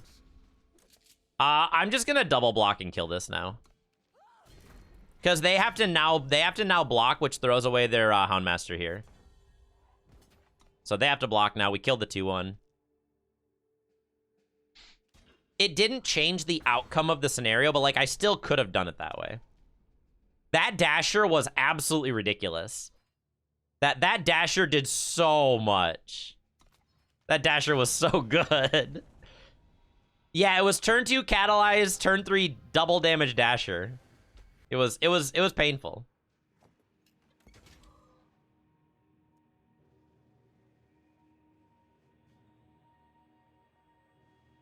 Who belongs working on it? Like, yeah, like I having those types of things is like, it's really good to have people like that think and try and implement things from like a different perspective. But you know, sometimes it's not a good way to do it.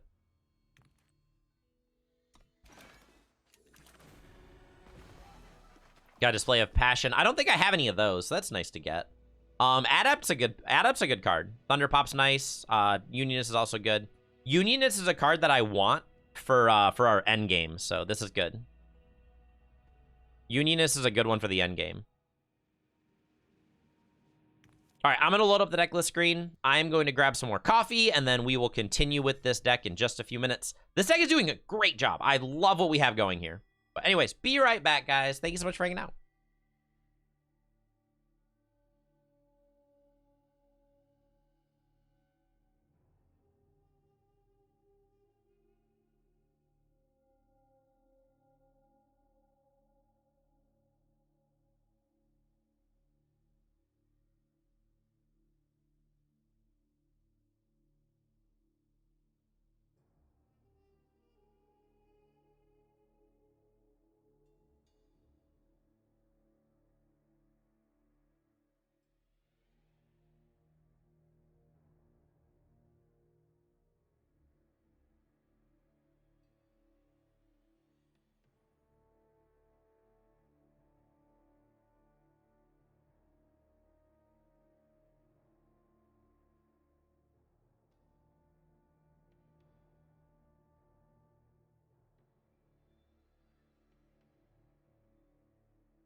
Yeah, I've had experience with that a lot in the past, Prof, where you have someone that's really good at creating something that works. But the hardest thing is like you need to think about it like how is this code going to work in 5 years? Like how are we going to improve this code in 5 years? Or what if they need to make changes or make implementations to this in 5, 10, you know? So like over the course of the next couple of years, as we make changes, what do we need to do? Like how easy is this to adjust, implement, and like upgrade as needed? And that can be so problematic. I actually want to make one change to this deck. Now that we're starting to get stuff, I want to get one Shackles. I think Shackles is a way better card than Forestall. I like Forestall, but I think Shackles is just better because often we don't find ourselves with enough power to go to the market and hold up Forestall. Like Forestall is just never good enough in this deck. Do companies really think ahead of like that anymore? It depends on where you work. It really is highly dependent on where you work, right? I have had experience with it personally, but not everybody does that. So that's our new craft. We have a Shackles in the deck now. We swapped that out. I think this is very good. It's also just a common, so it's not really a big deal. Towards a software architect. I wish, maybe not wish. When I was at a decision point in my life where I really had the opportunity to go towards that more, but I'm more on the maybe I would more on like the project management side at this point. I love my job. It's a great job, but I just manage the developers and the engineers at this point. Sometimes I wish it was elsewhere. It was a different way, but I like the way I have things. Like I like my job. I really do. That's a problem for tomorrow. A lot of people are that way though, Rumbler. And because so many people have that. Is this a 100% account deck? Oh, I am never going to spend a penny on this game, Thomas. With this one is supposed to be no money spent because I want to see how the game feels without spending $1. And I'm also not like super being optimal either, Thomas. Morning, Indy. Yeah, I'm not being optimal. Well, here's the thing. I'm also not like doing crazy gauntlet grinding, right? What I'm doing is I want to approach the game as a player that doesn't necessarily play the game in the most optimal way. I just want to approach it from almost like a casual play. I don't want someone to go, Cass, I'm gonna dust all these cards. I'm gonna craft this exact deck. I'm gonna grind the gauntlet. I just want to just play. I want to just have a fun time and just kind of like relax and just enjoy the game. And I like to see how the game goes from that perspective. And it's been extremely enjoyable so far, Thomas. Like this deck we kind of just built and it's done oh no, that's actually really scary. Am I just dead next turn potentially? I actually don't have a way to stop that right now. I might actually be dead next turn. And I'm not even bothered about that. Oh, this is so funny. There's a very, very real chance that if they get this to go, I might be dead very quickly. I should have actually grafted that turn. I made a mistake there. And I could have attacked for 3. I could have attacked for 5. That's okay. We have another example. Oh, man. How greedy do I get here? I think I get kind of greedy, don't I? I think I get kind of greedy. If they have another pan, I'm going to be sad because the pan kills both of these. I'm hoping they don't have another pan.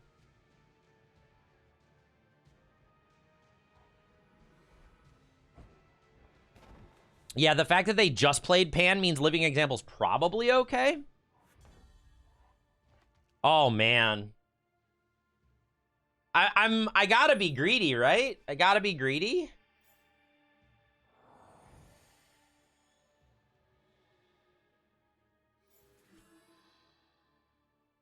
So the reason I did it right now, Thomas, is because I've drafted this format for so long. I kind of wanted to change things up.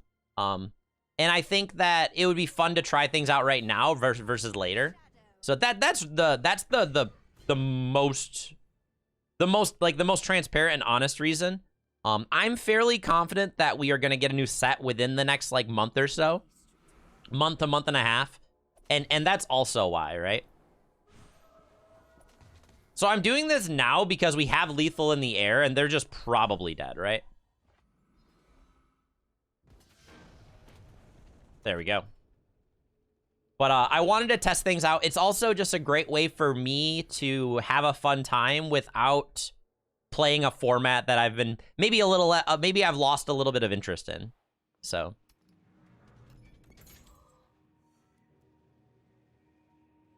we're gonna get new cards into the Expedition Vault in November. Wait, when did you hear that, Thomas? I'm very confused. Did they like announce that recently? I know when a new set comes out, the Expedition Vault's changing, right? We know that. Or is that from when they announced the Expedition Vault like a while ago?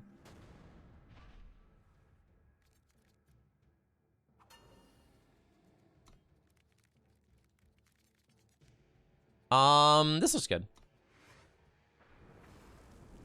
Oh, I see. Understood. Yeah, like, we're pretty confident the Expedition, like, I think there might be a delay just because there have been some shifts and changes at Direwolf, so maybe there'd be a little bit of a delay to it, but overall, that's what I would expect as well.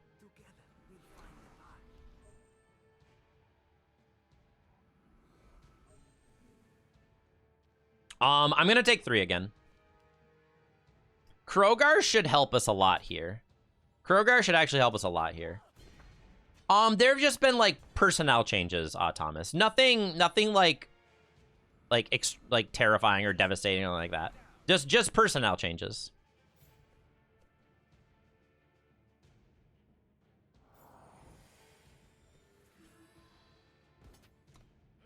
If we can get Krogar down, we'll gain 5 life, which should be a huge shift for us.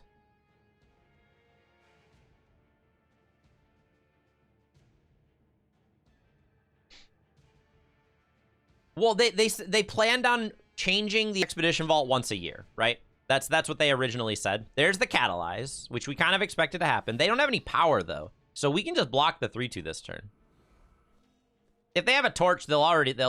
All right, they're not... Okay, this is good. This is good. Let's offer this trade.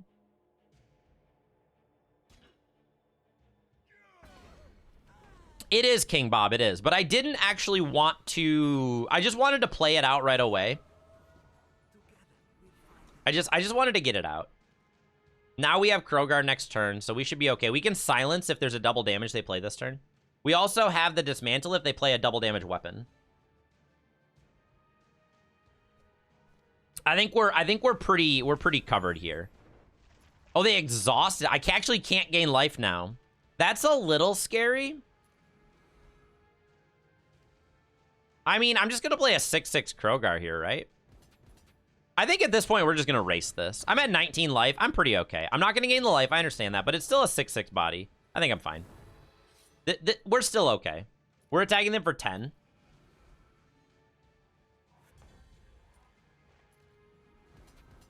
I think at this point we're fine, especially now that we have Dismantle in our hand too.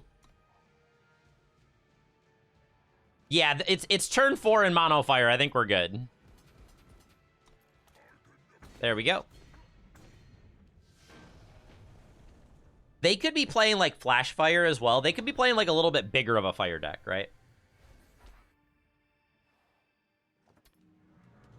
Man, we are making exceptional progress with this deck. And it makes me so happy because this deck is so inexpensive, right? This deck is just not expensive to build. I think maybe tomorrow we are going to try building a new throne deck. Not like entirely, but we're gonna like kind of like start the groundwork of what our next build is. Because I don't want to play the same deck for the entire month. Like, they just don't want to do that. I don't think any player would want that. So I'd like to just continue messing around and trying do new things. Just having a good time. That's what I want.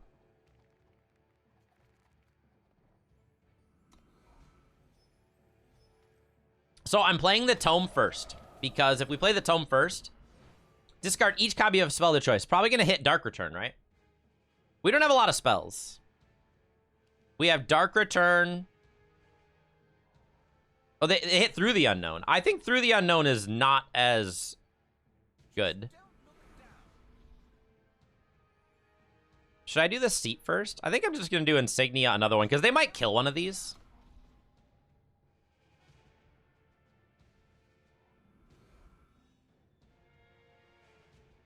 Yeah, and I understand that, Jordy. Like, I am here just to hang out and just have a good time. I don't necessarily want to, like, try and, like, min-max the account. I just want to play. And I want to try and play a variety of different decks. So, if I can create, like, 3 really cool budget decks that are all reasonably powerful, I feel like I succeeded with this account.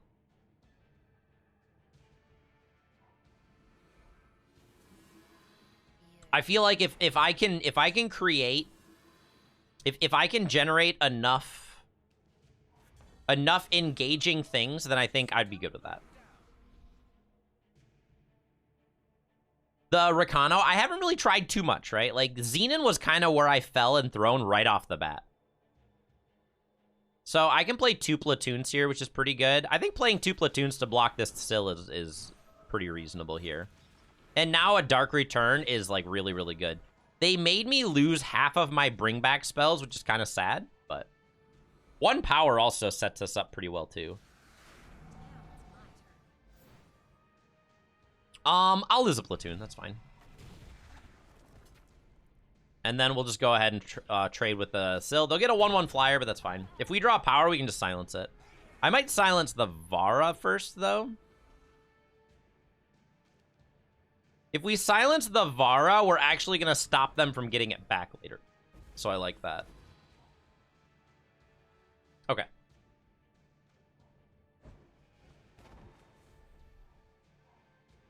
If anyone can find the source, I think it's in the original announcement, Beowulf. I think it's in, like, the original announcement. Which was a little while ago, but... Oh, man, that's huge. Don't we just grab Dunhill now?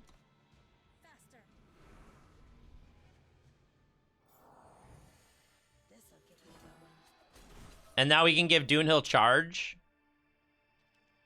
Do I want to sit back this turn? I kind of do, because this 7-1's kind of scary.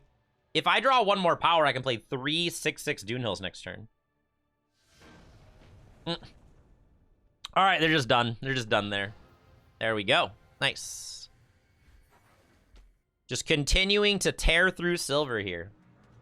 I know we're going to lose. I know this deck's going to get a lot worse. 1 power equals 4 Dunhills. Oh, you're right. Yep, absolutely. Yeah, the Dunhill clan is just the card that makes this deck function. It's kind of like the core.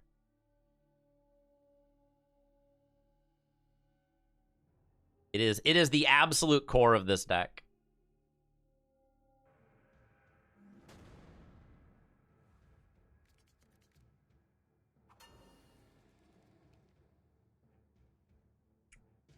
No, that's fine. That's fine, Beowulf. I mean, it happens.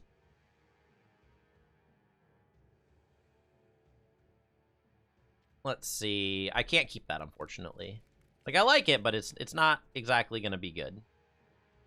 I have the Grafter.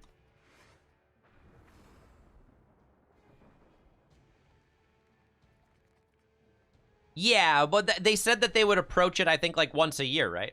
That was the, that was kind of like the prospect.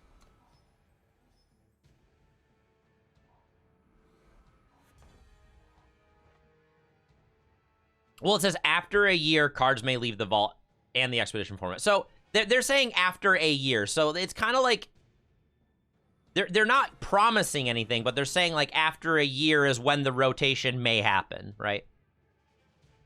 Yeah. I mean, it's not like absolutely confirmed or promised, but they're saying like hey, we're promising that the vault cards will be there for, you know, the minimum of a year. That's kind of how I read that.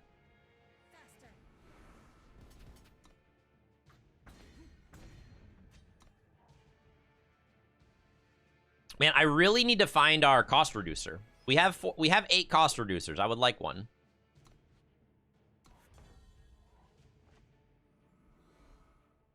Just saying, hold your horses. Yeah, no, I understand. I think I still want to get the Doonhill, right? Because we have Dark Returns as well. I don't think I need Etchings anymore. I think Doonhill's going to do a great job. Like, I can just attack with charging Doonhills for the rest of the game now. Like, next turn we'll attack with a 7-7 Doonhill, then it'll be a 9-9 Doonhill. Like, so if they have, like, harsh rules, we just have charging Doonhills for the rest of the game. I think that's going to be good enough.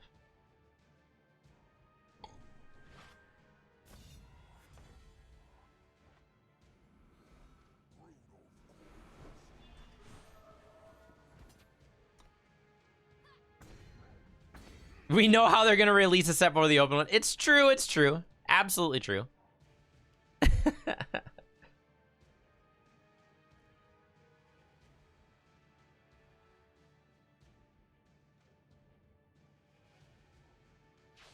Amelie? I don't think we care, do we? We're just going to play a 10-10 charging Doonhill that they have to chump block that? And then they still die to 9 damage. Good job, Doonhill clan. Jedi fueled this victory. Good job, Jedi.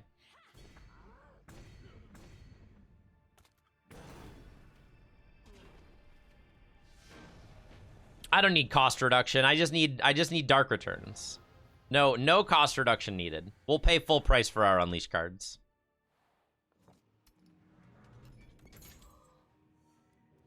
Yeah, I'm so happy with this without this one. Yeah, all we need is Dark Returns. The amount of games won off the back of a Doonhill clan are unbelievable. It's so many. It's a whole lot. It's a whole lot.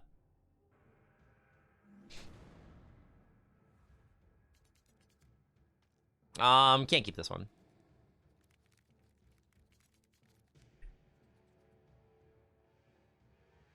Ooh, we can, however, keep this. I'm missing a Shadow Source, but I don't care. At this point, I don't even care.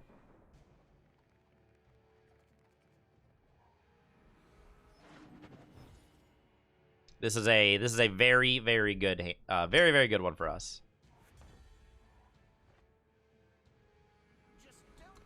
If this dies, I am sad.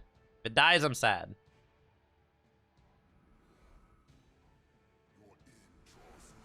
All right, not dead. I need a Shadow Source still. I think I'm just gonna wait for now.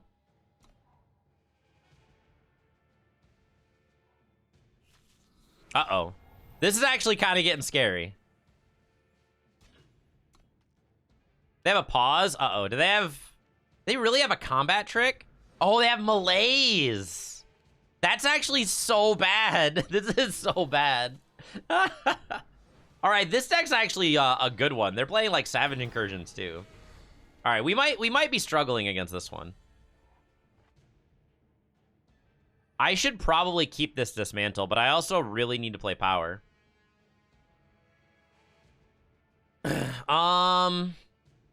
I think I'm just gonna play the Power. I think it's very important that I get to Krogar as soon as possible because Krogar's sizable. We might be in trouble. Yeah, Tome is not my problem right now, is it?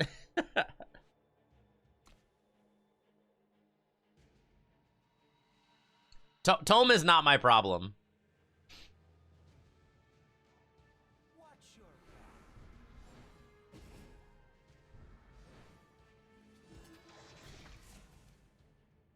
I might just be dead. Like, this is just so much damage. I can play 2 platoons next turn. The Xenon Tome is actually pretty good. I don't want to do that right now, though, do I? Not really. I think I just need to play 2 platoons right now. Like I need blockers. I am in a ton of trouble. I am in a whole lot of trouble.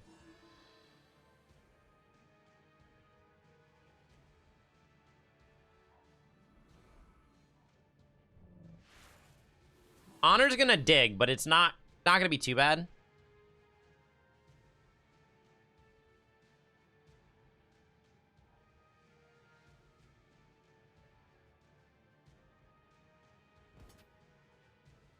All right, we just double block here. We need that.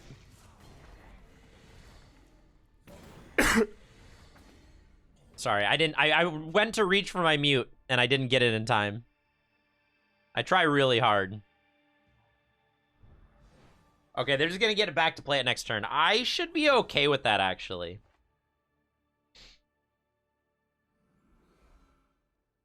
All right, I think we can probably stabilize at this point, right?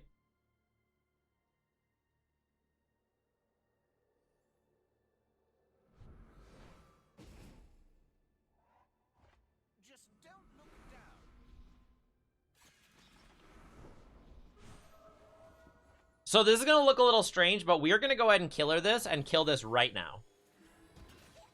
All right, so now we have a deadly, we have a killer Grumbo in our Void, which is what we need.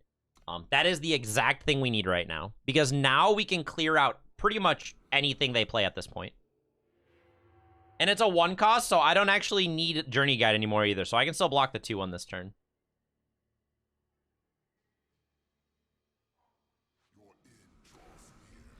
I'm at 19 cards in my Void, which is kind of scary, but I'm at the 20 threshold. So now, if they have the spell, I'm in so much trouble. if they have recursion, I'm in so much trouble. Or incursion, sorry.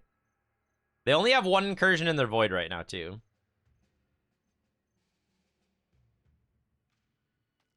We are absolutely going to use killer on this. I kind of have to, right? I kind of just have to. All right, Platoon. Don't fail me now. I need you.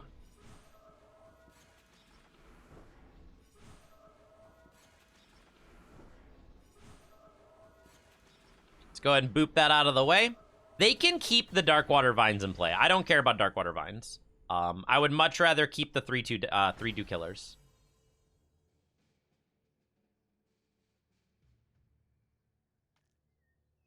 I understand they could have like an Etchings, but I'd rather just like play a Krogar next turn and silence this. I would much rather do that. Grafter's gonna get mill half my deck, right? That's what they're doing here. I can't stop that either. Like I can't even use Edict because I don't have enough power.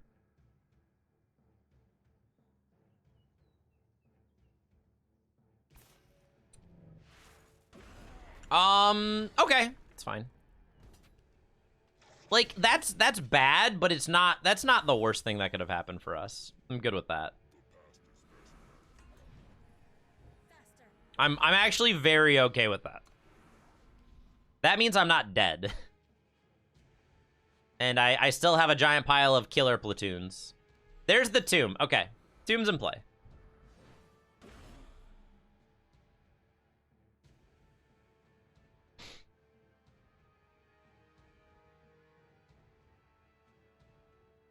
If they get like a Dark Return or a Through the Unknown from us, that's not good.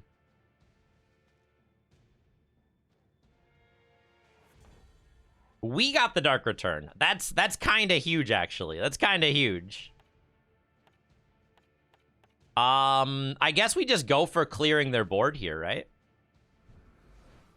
We can kill both of these without losing our unit. We're gonna mill 4 cards. I understand that. But then I get to attack for 7. I haven't gone to the market yet, but I also just don't need to go to the market yet. And they also played 2 Feasts, which means that Feast wasn't from... No, they played Feast from the market. All right, let's take these out. I'm going to mill 4 cards. I just need to hope they don't have Solitude, right? As long as I can avoid that, I think we might be okay.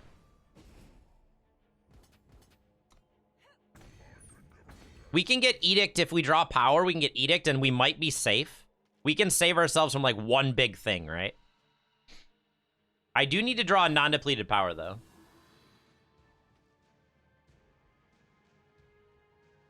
That would save us from 1 Savage Incursion. Incursion's, like, the one card we're trying to avoid right now. And I need to draw non-depleted power. That's not non-depleted power, but we're still going to go to our market here and get the Edict. The Edict is a card that I like really need Edict right now. As long as they don't have something this exact turn, I think we can actually turn this around. We need to dodge a huge thing this one turn. Honor isn't it. So if they have power plus incursion, it's going to be pretty scary.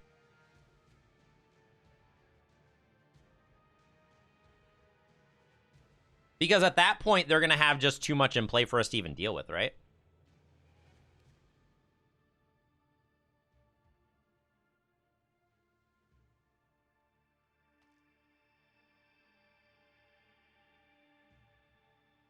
They died a Platoon, but that still makes me mill a crazy amount of cards, right? We can just Platoon that away. That's fine. And now we have Edict available, so I think we're fine now. I think we're good. I think we've stabilized, which is crazy. The fact that we've stabilized is so insane. I think we actually got this. Well, actually, let's double check this. 5, 6, 7, 8, 9. Okay, I can't kill them, right?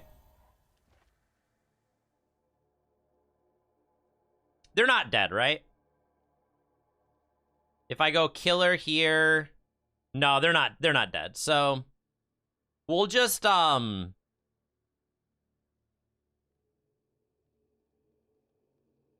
guess I can just do this and then attack team. This is fine. I am milling cards. I understand that. That's okay.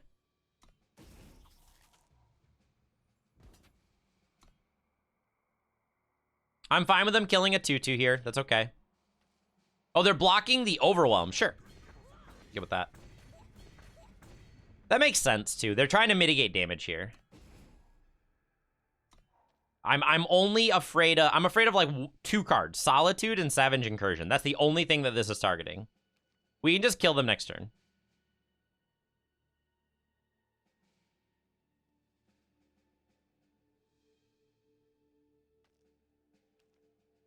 We're afraid of 2 cards specifically. Tome is fine. Yep, that's fine. We discard 4 cards. We have 20 damage in play. We also have another Krogar, which is another 6 damage if we need it. And if they go to, like, no power, we can also Edict a blocker. No, we'll stop that. We'll stop that one so they don't have enough power to do anything else.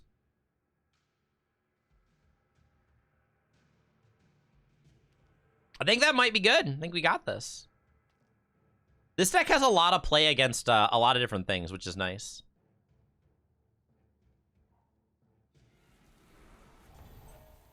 Grafter is actually a little bit of a problem. Can we kill? Oh no, we can kill it with through it, right? We just Krogar Silence. And then just attack team, right? They should be dead here. There we go.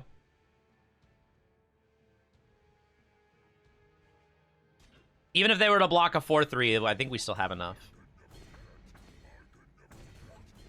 That was good. That was good. We did lose a lot of cards. Nice. We're starting to play against some better stuff too, so we're still climbing. We are. Oh man, and we get a pack for that one. We got another pack to open. Exactly, the one that matters is the last one. Well, when you're at 20 cards, it's really scary. When you're at 20, it's really, really scary. The meta starts around gold. I think this deck actually is fairly kitted to deal with, like, current meta right now, too. Our biggest problem is probably Overloader. Overloader's pretty scary, so that's going to be our biggest problem. Besides that, I think we have the tools to beat, like, some of the, like, the Skycrag decks, and we have the tools to, like, we have the tools to do a lot. Hey, good morning, Higherbrow. Our worst matchup is absolutely going to be Overloader. I just don't know if our clock is fast enough. So that's the biggest problem. We can definitely like tool the deck in a way to give us a slightly better matchup, but I'm not like disappointed at all with how this is going. I mean, there's no way I should be disappointed. We are doing things. we are absolutely doing stuff.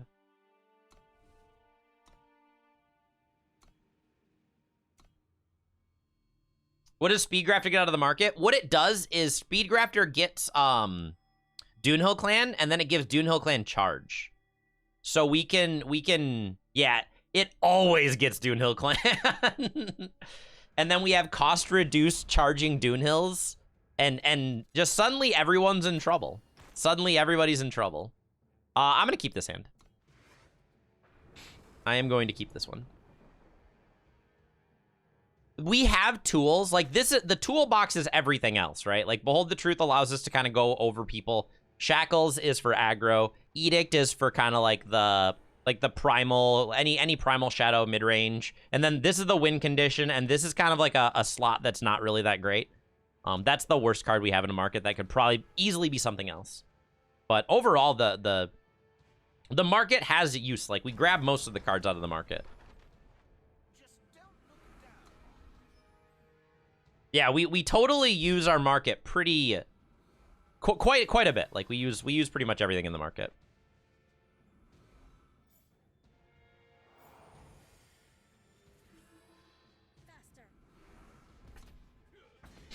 Let's go and get him for some damage. Next turn we can get Doonhill out of the market. It'll be a 2-cost 7/7 charge, which is very, very scary. And then at that point, I think they're just like borderline dead, right?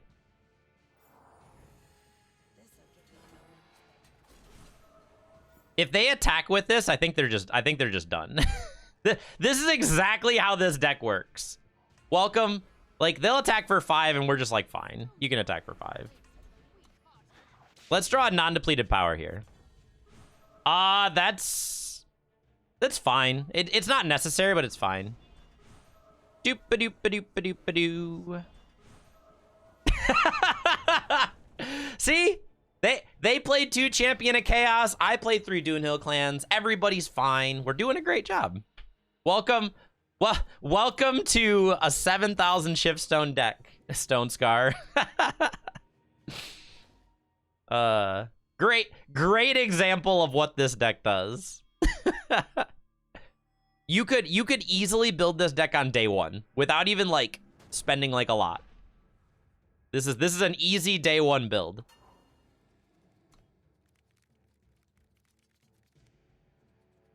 This is such a good hand. All right, here we go, guys. Time to do the thing once again. I don't feel remotely bad about that. Oh my gosh, look at all the power we're drawing too. This hand is like perfect. This hand is very, very good.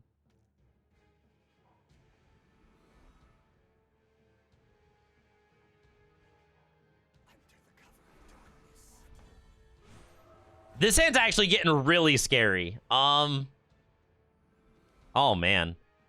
Let's go ahead and get the example down first. Next turn we can do Arrival plus Example. And then we'll Arrival the Speedgrafter. Fall short. What are they fall shorting though? They fall shorted the wrong card. They actually definitely killed the wrong card. The cost reducer is the better card. This card is by far the better card.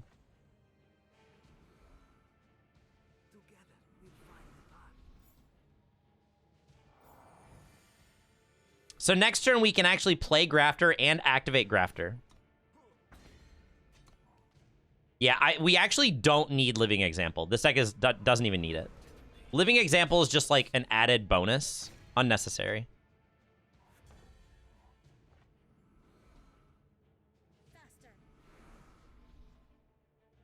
I don't even need the etchings at this point. Let's go and get our Doonhill. Charge and Doonhill. Attack for 3. So I'm doing this because I'm trying to get them to, like, use cards here. Because they're just dead next turn. Yeah, this is a phenomenal card that, like, baits removal. They contracted. All right, they're dead. They're very dead. Whee! All right, go Dune Hills. Welcome to the Dune Hill clan. Oh my gosh, this deck is ridiculous. I'm still floored that this deck is such an easy deck to build on turn one. Like, not turn one, day one. You can very easily build this deck on day one. No, not even remotely difficult. And this was a turn 5 kill. Turn 5's pretty good. Turn 5's pretty good.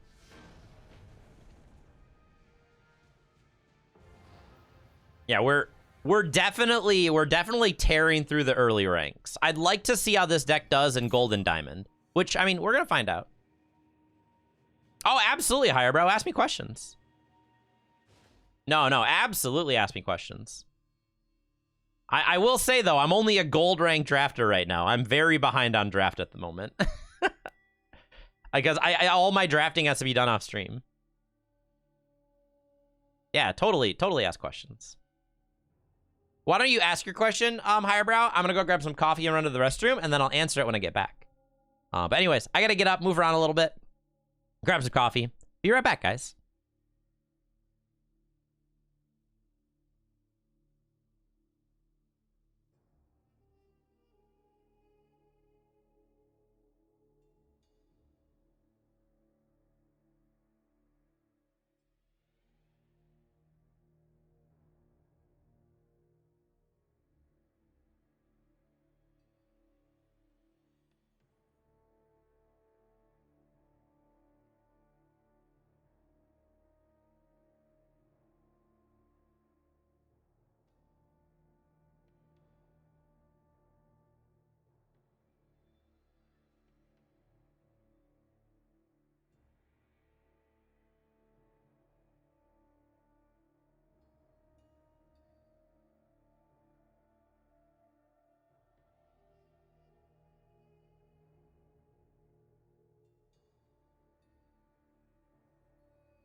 So you have Parliament Elder, Xenon Adept, Valley Whisperer, Waykeeper, or Bust Out. I would absolutely take Parliament Elder.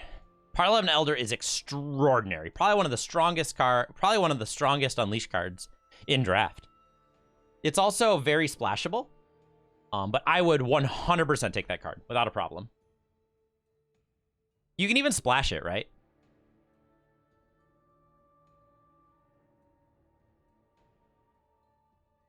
A premium time card? Are you talking about Valley Whisperer? No, I don't think Valley Whisperer is as good as Parliament Elder. So if you think about it, what are some of the best flyers in the format? There are 2/3s and 3/3s, right? Parliament Elder already immediately blocks all of it as a 3-cost 2/4 flyer. So I would without even a second, without even a remote amount of like doubt, I think Parliament Elder is by far the best card. And there are people that have like a stigma against Justice and draft. Justice is fine. Justice just needs to be open. But that, you could say that about every faction.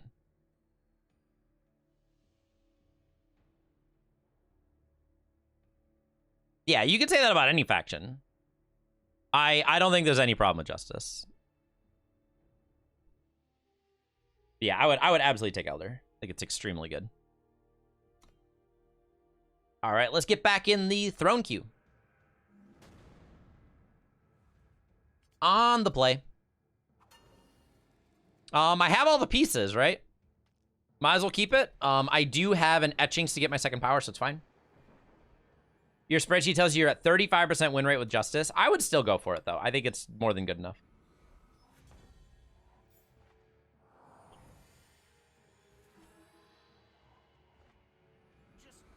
Yeah, I would still go with that.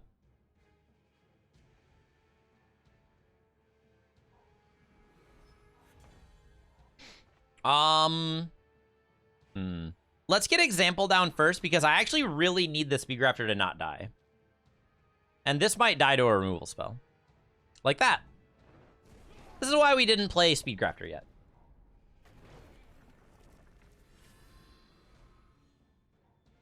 That is exactly why we didn't play Speedgrafter. Got some more power here. Let's just go and get the Grafter down.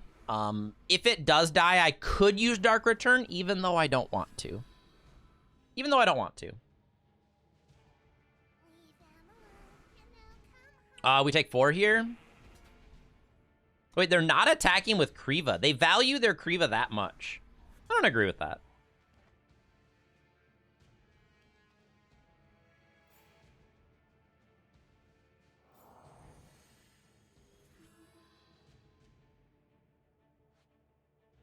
We'll buff all those. Do I want to use the platoon now?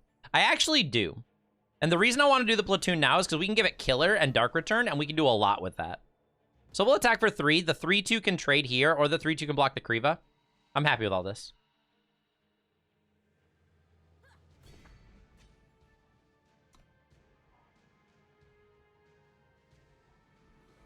I feel pretty comfortable right now, Risper. Like, I've never felt that I couldn't play or do something. I will say I'm not playing like a bunch of big, like really, really big cards. I'm being pretty conservative, which I understand that that's what I need to do because I'm a new player. I can't just play every single card in the game. That's just how I understand that needs to be. But overall, I felt pretty good. I felt pretty good.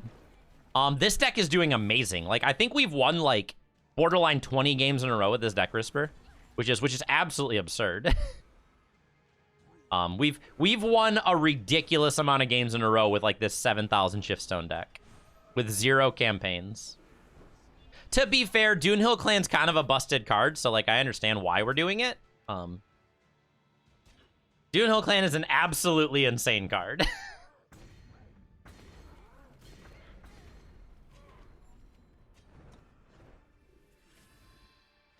We may only play one rare, but we play that rare many times. Like, we're gonna play that one rare like 10 times this game.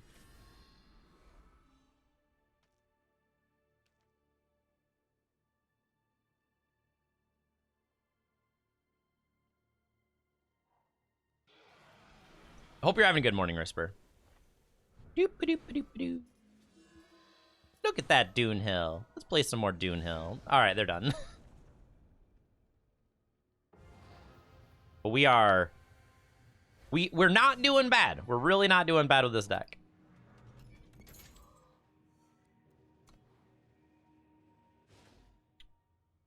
So if we look, yeah, we are doing fairly reasonable. And then like before that, more we have a gauntlet in there somewhere, but like Xenon Unleash, this deck is doing a phenomenal job.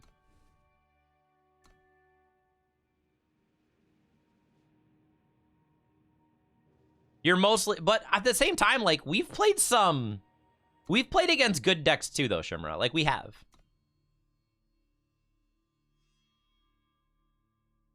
The deck's good. Oh, actually, while I was away, I thought about this. I know the one card we need in our market that's not Nomura. I know exactly which card we need. I was thinking about it, and it makes sense. We need one Excavate. That's the one last card I think this deck needs. So if they stop Doonhill Clan, I would like to have a way in the market, having a way in the market to get a Doonhill Clan back on top of our deck or do something like that. That's like perfect. That's like perfect. So now we did add an uncommon, so that's another 100 Shiftstone, but I think we did swap it out for a Nomura, so we didn't actually change the overall Shiftstone value of the deck. I think Excavate's an extremely good option for us.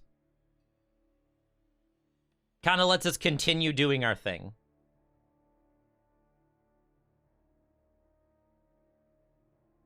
No, Nomura was just never a card we were getting. We're doing very well. I think we're about like 20-0 with this deck at this point, Cookie. We're not doing bad. This hand's not very good. This hand's actually pretty bad. I'm gonna go down a card. Our first hand was fairly playable. This hand's not great either, but this is the most likely. This is like the most playable hand of our hands.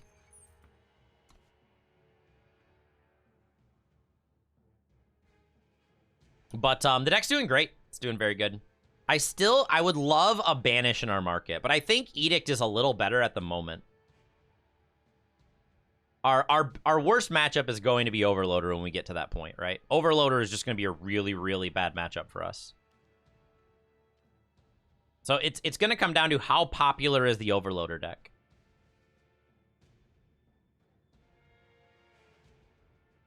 Eventually, we could maybe put Tokus in here.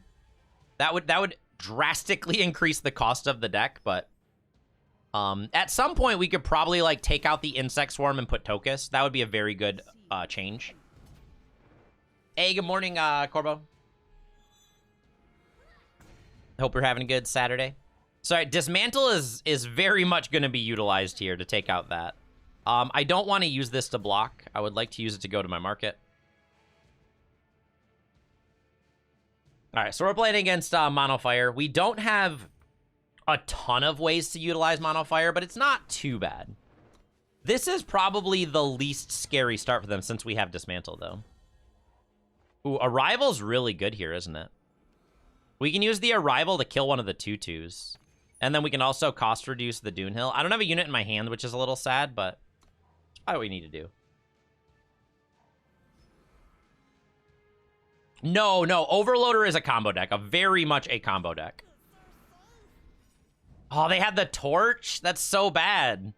I'm still going to do this because I want to reduce the cost of Doonhill Clan. I'm still going to do this. At the end of the turn, we're going to kill the Depth Charge, so I don't take a trillion damage. I can't really easily show you here, but I can, this is just not working out. We've just drawn nothing but power. So we only drew one unit, and we're against somebody that's playing aggro. So we're just dead on this one. This was just a rough hand for us. All right, we're moving on. This is a very good known deck, but we just didn't draw anything, right? Yeah, we just didn't draw units. That's fine. So it uses Overloader and Amplify cards, Corbo, and it also uses, I think Nakus is the Rakano promo, to just generate a very large amount of power, and then it soul fires you for lethal. That's how the deck works. It's very, very good. It's extremely powerful. We have Guide, and we have Victimless Crimes in our hand. I'm actually wondering if Victimless Crime is even worth it in this deck, because most of the time we can kill stuff with Killer. Most of the time we really just don't care. Yeah, that's the deck. It's very, very good.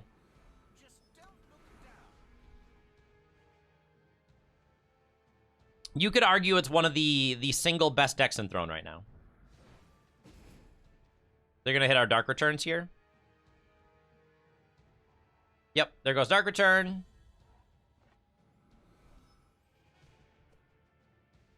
I think I'm just gonna make sure I have power here.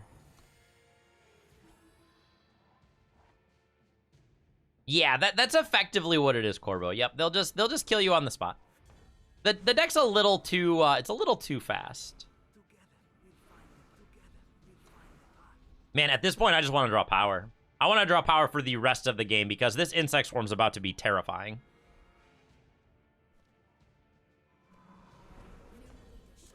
Sill's fine. Let's just play a 4/4 Grafter and attack. Yeah, it's the Diabolic Machinations. I don't even... Does it even use Machinations anymore? I actually don't know if it uses that anymore.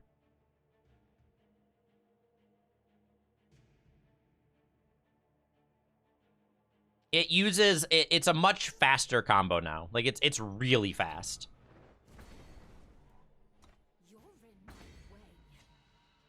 Non-depleted power, please. That would allow me to set up the Insect Swarm stuff. No Insect Swarm stuff. 4, 5, 6. I can just attack for 8 and then ambush the Swarm out. Although, do I want to go to my market? And just get... Like, the Dune Hills are probably just better right now, aren't they?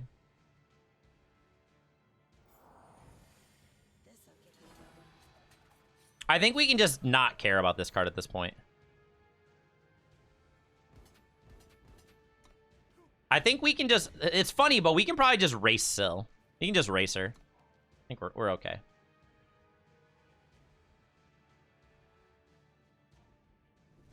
Jack kills the 2/2s. Oh, they're going to kill the 4/4 and the 0/3. Okay, so they're planning on just... Okay. I think Dune Hill's just going to not care, though. The problem with Blow the Dam is... Blow the Dam's not actually that good, unfortunately, which makes me sad. All right, we're okay now.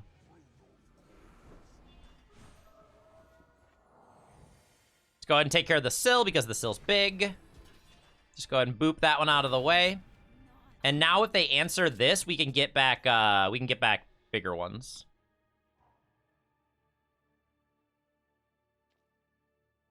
Even if they answer this, like I said, we're pretty good. Especially if we draw some power.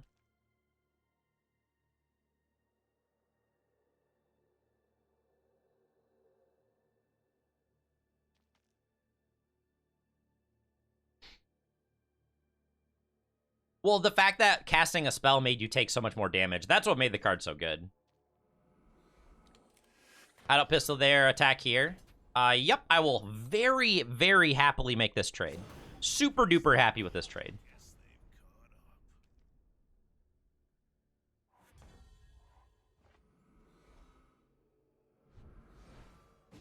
All right, let's just go ahead and continue going. Just boop. Like, our opponent's playing like a pretty powerful deck here too. Like, we're just like, nah, we got Dune Hill. They have Voprex, so we need to draw a way to get that back.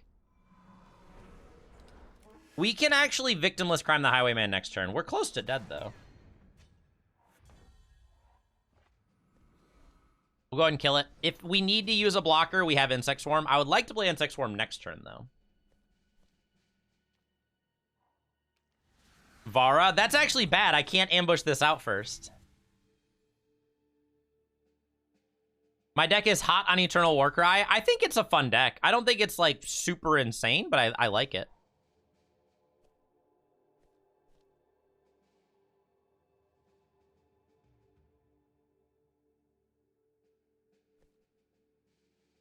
To be fair, like, I think the biggest thing about it, Corbo, is this deck costs such a small amount of influence. That's why it's so popular, right? That's the reason. It's very inexpensive. Like, anybody could build this, like, right away. Yeah, you could build this deck on day one. Which is kind of a big deal. Yeah, it costed 2,200 Shipstone. See, there right there is the reason why this deck is popular. It's mega cheap. Corbo coming back for 9 months. Thank you so much, Corbo.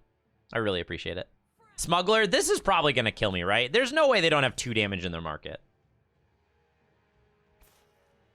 Oh, Designs? All right, Designs kills me too. All right, we're done. We were doing pretty good here. We were kind of starting to stabilize, but not quite enough.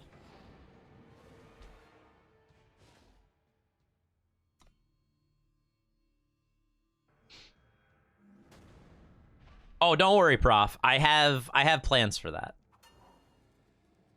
I very much have plans for that. I have the largest hurdle out of the way. The largest hurdle's out of the way for that, Prof. The biggest hurdle was I needed to make sure that I had a merch store that worked for me. Yeah, I'm actually really, really excited about it.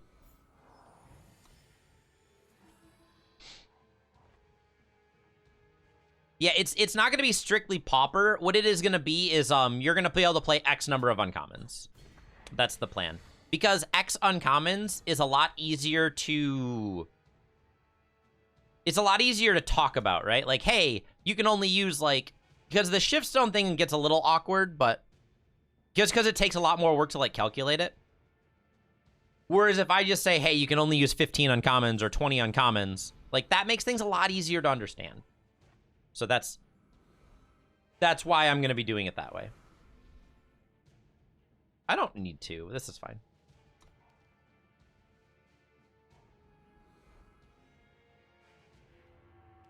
All right, so we got the Nightfall trigger. We're going to draw a couple cards. What format will it be? It's going to be Throne, but you can only use you can only have so much shift stone in your cards. That's what it is.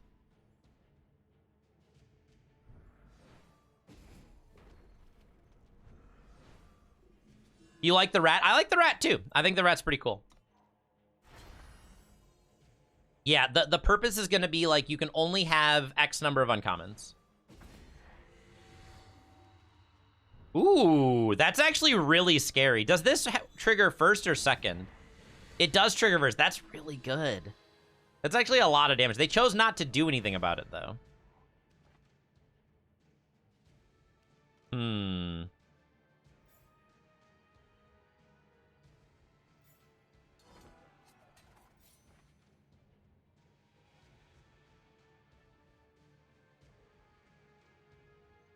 Well, the cool part about it, example note, is I don't want to get this out of the market yet, do I? Not really. I guess I probably still should just because it's the largest unit. Yeah, we'll get it. We'll get it. I'm not going to get the cost reduction, but I think it's still worth having, like, just the large body. Let's get a couple platoons down because the platoons are good at blocking. Do I want to attack at this point? I can attack at this point. If this dies, I'm not too worried about it. I know, Krogar gets shoved into the market so often.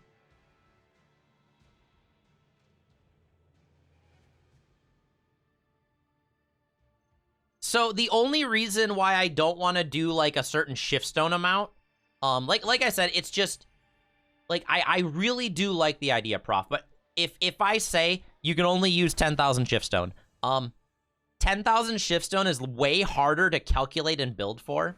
No, I understand. I love the idea too. I really do love the idea. And you understand where I'm coming from too. It's just a lot easier to tell players only so many uncommons. And that's like, I really like your idea and I'd like to do that. I'm trying to go for like the ease of play, you know? Yeah, there's going to be a lot of really cool variants that I'm planning on working on. That's what I want.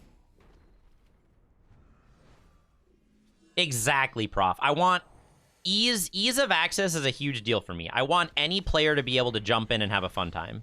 That's what I really want. So that's the way we're approaching it. But it's not going to be happening until probably around like February, I want to say. Like maybe like January, February. Because I want to give us some time over the holidays to get the last little bit of planning in. And I want the, like, I'm working on the announcement now, so it's gonna be sweet. It's going to be a really, really fun time.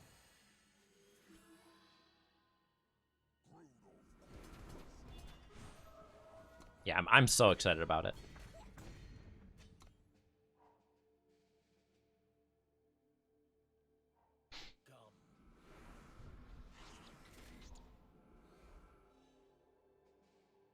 So, the part, like, I like that idea, and that's cool and all. The only problem is, there's another card game I used to play, Prof, called called Dot Hack. And the reason it died is because of that. So you would actually get these cards. It's crazy that I have them on my desk, I know. They're called level ups. Every time you do well in a tournament, you get a level up card. And these level up cards allow you to play different cards that you can't play otherwise. You have to spend these level up cards to play the cards. What it did was it said once you've done well in a tournament, you just continue to win. It makes it borderline impossible for anyone else to win. It actually killed the game.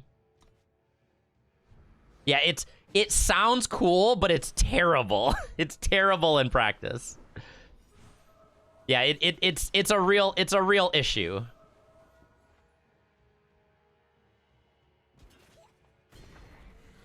Yeah, what it does is it makes it so that the players that did well continue to do well, but it also means that no one else can play anymore.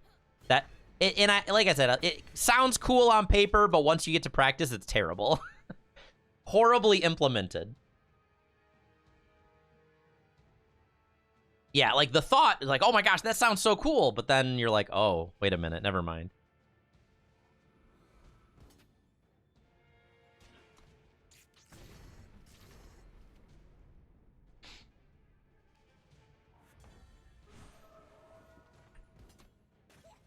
All right, there we go.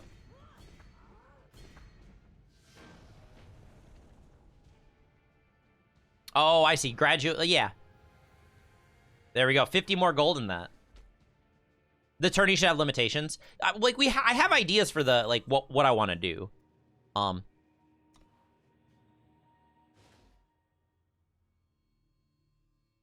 So actually, I think I actually have one big thing is ready. Like, let me look. Like I said, we're not totally ready yet. I want to make sure everyone knows this is not completely ready yet, and I need to make sure people know that. So it's not entirely ready, but I'm very, very excited about this. It's going to be really, really cool.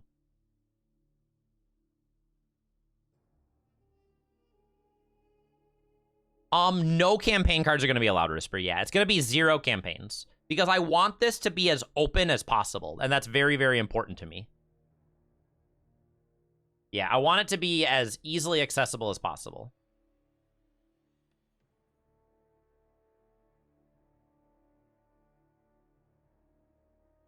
Go in the other direction. So, like, if you do really, really well, you actually lose budget.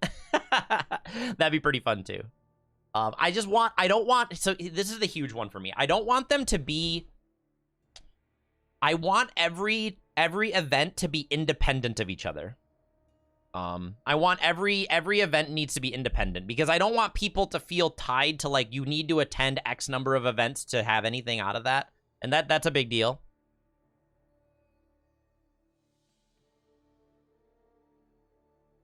So, all right, let me show you guys a second what I'm talking about.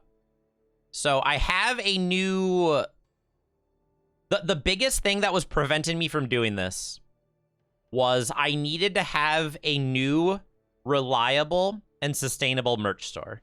And I'll tell you why. All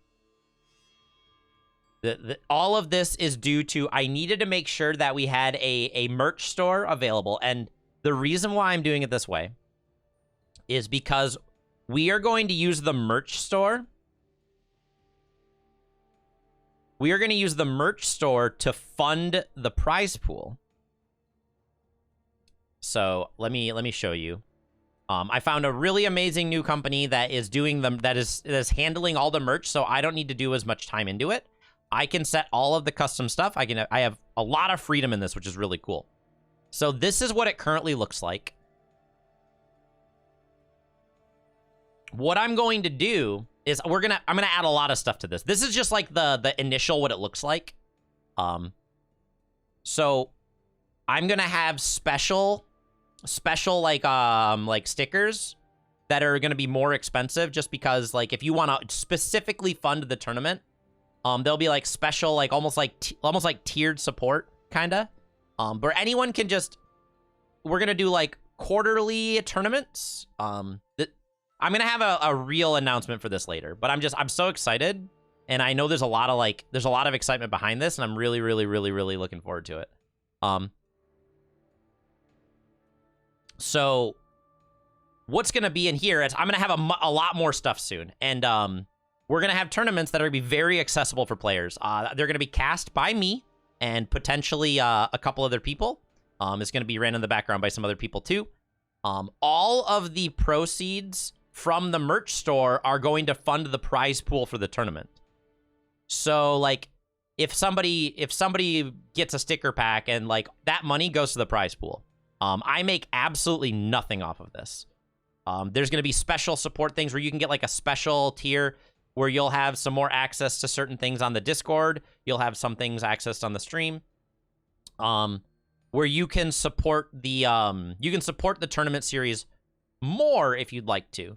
None of this is required, but if it ends up being successful, that's really cool. And then here's the other really cool part. Anybody that helps me run the tournament, like the ad revenue from the tournament, the subscriptions from the tournament, and all that stuff, the people that help run the tournament, that's going to go to them as well. I am going to take anything from this tournament to try and help fund it. I'm going to help, like it's like a token amount of money, but I want people to be encouraged to help, and I want people to be rewarded for helping me run it.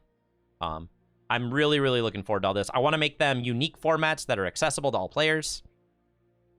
And the cool part is we're going to have not trophies, but we're going to have prizes for the people that win outside of like actual monetary amounts too. Because the way that this merch store is set up, I can send people special things, custom things from this merch store to the winners of the tournaments. So let's say you win the Spring Ooze Cup of 2023, you'll have a special kind of like commemoration of that sent to you. So these are all of the things I'm working on right now. Like I said, this is all unofficial at the moment. I'm gonna have an official announcement probably in the next month, but I'm just very excited about it. I think it'll be a really fun time. Yes, it'll be the Ooze. The Ooze Cup is what I wanted. Get that trademarked. But like if you get like a really cool, like maybe it'll be something as simple as a coffee mug with your username on the bottom and has like a slime holding up a trophy. Maybe something as simple as that. Like it'll be cool, right? Right? I think it'd be a lot of fun. So that is my current plan. I'm really, really excited about it. I think it's gonna be a great time. Do I think it's gonna do well? I have absolutely no idea. It may be super successful. It may completely bomb. But I'm gonna try it because it sounds like a really fun time.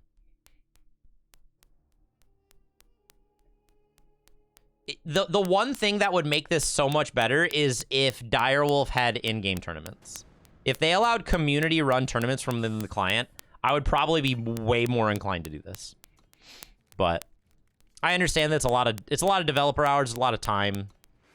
I understand it's not necessarily something that's even remotely close to on the table. The mic is going again? Really? How about now, Shimmer? Did that improve at all? Hey, Samson, good morning. Did that improve even a tiny bit? It got worse? So, okay, it got worse.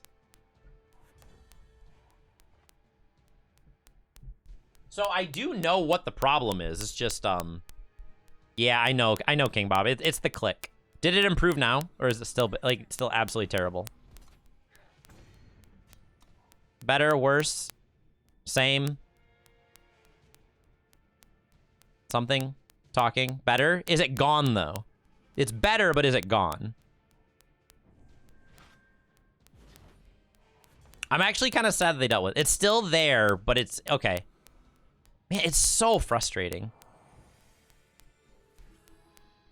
Yeah, I know what the problem is. Did that improve it a little bit? Or no? It helps that I know what the problem is, but it's still a problem. I don't even know what that is, Shimra. I don't know what that is. I'm not an audio person. I don't speak audio. Oh, hitting it. No, I'm not gonna hit a $500 microphone. No. No, that's a terrible idea. You don't hit expensive equipment.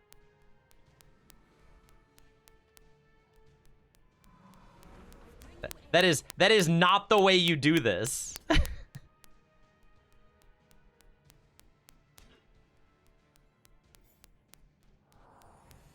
Hear you out, it could work? No. No. But it's still like absolutely terrible, like no improvement whatsoever.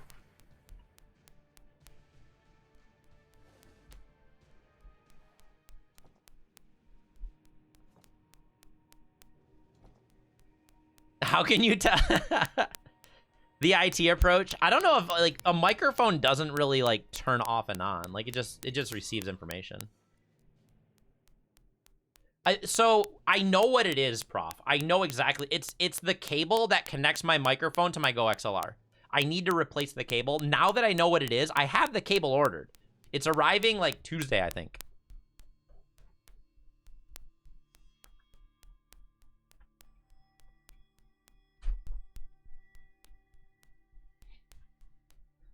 All right, did that improve it even in the least bit?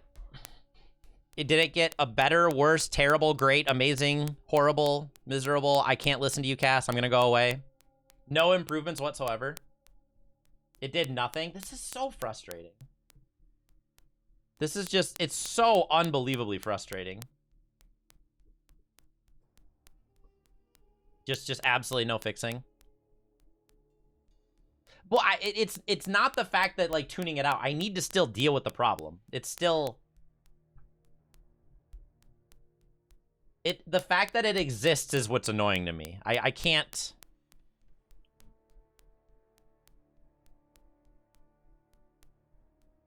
Yeah, there's like a clicking noise that happens.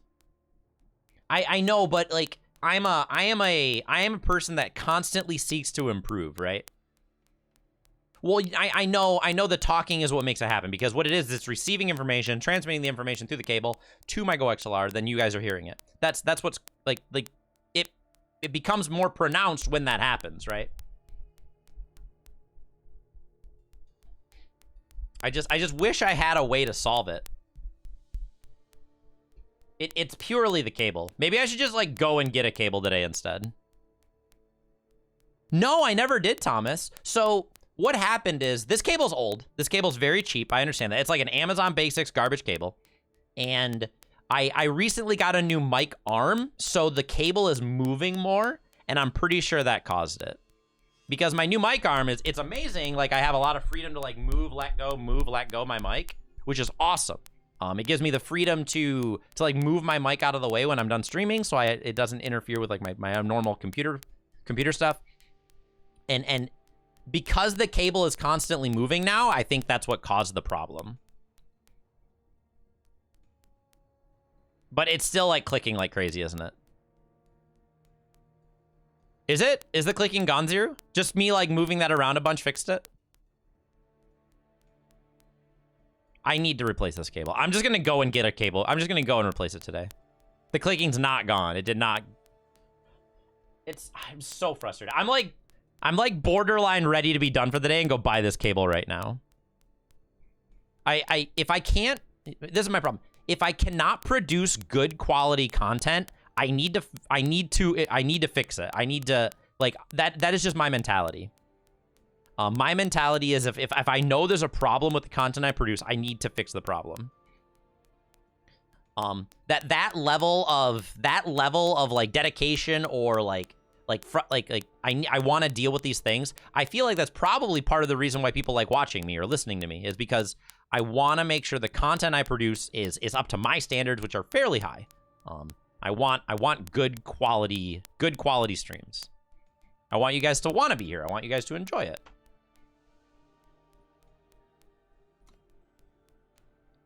And I'm also of the opinion that if you think that there is nothing, You think you're hearing when I'm talking? All right, let me mute myself.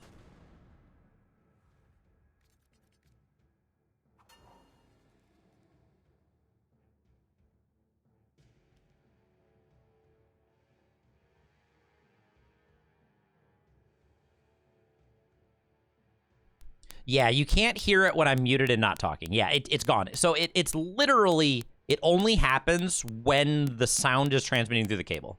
This hand's fine.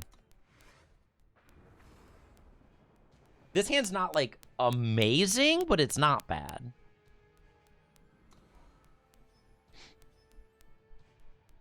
Yeah, I'll stream for a little longer still, Prof. I don't usually I don't usually stream for like a lot longer anyway, so it's not like a big deal. That's the plan, Prof. I'm just gonna go and get one today. That's fine. It's quiet when not talking, not there when muted. Yeah, because it's not taking sound into the mic, into the cable. Yeah, I'm just gonna replace the cable. This is a combo deck, isn't it? I know exactly what deck this is. This is the why can't I think of the name? It's gonna play the Eccentric Officer, right? This is the Eccentric Officer deck. They're gonna Eccentric Officer, reduce the cost of the Amplify unit. I'm gonna block this because they're planning on sacrificing this unit this turn anyways. Yep. Yeah, I know exactly what deck they're playing. I don't think I have a good way to answer it, though.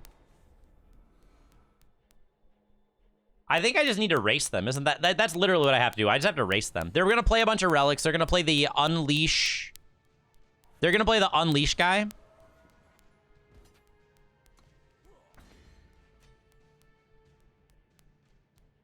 It really hurts that I don't have much going on here. I'm not really attacking for a lot of damage. They're going to play Eccentric Officer this turn right now. Yep. I'm probably dead next turn.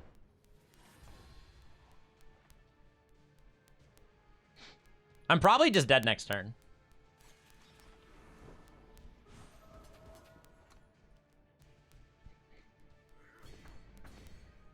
Yeah, I just can't deal enough. Oh, actually, you know what? This is actually a big deal. I'm not going to let them reweave. They're not going to have a unit in play. This is actually a huge deal. If they don't have a unit to reweave, we might be okay. Now they need to naturally draw it.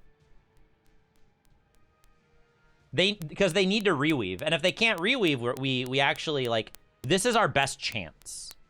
I don't know if we're going to win, but it's our best chance. This is actually good, too. If they don't have a relic, they can't play multiple units. We might actually be okay here. We might actually be okay.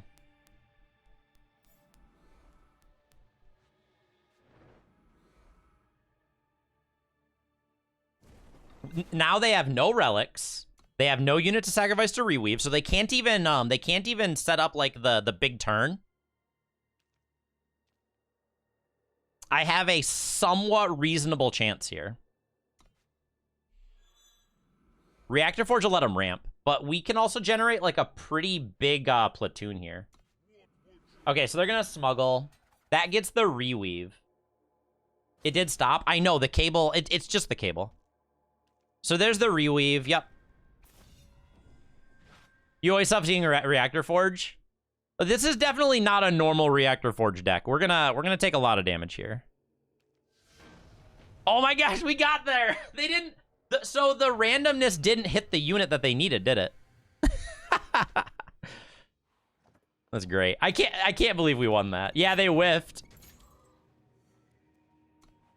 That deck is actually really, really good. It's very consistent. So we got super duper lucky. That deck's actually very consistent. The problem is they sacrificed a 0-cost unit, and they had to specifically hit a 0-cost unit. Yeah, that's why it didn't work. They tried to reweave a 0. It's a pretty low chance of hitting there. Yeah, exactly. That's what I did. I did disrupt their combo in the exact way we needed to. We made it so they couldn't reweave their 5-cost unit, which is a big deal. I definitely played the match in a way where I was trying to prevent as much from happening, right? Yeah, I definitely played it right, but we still needed things to work out in our favor.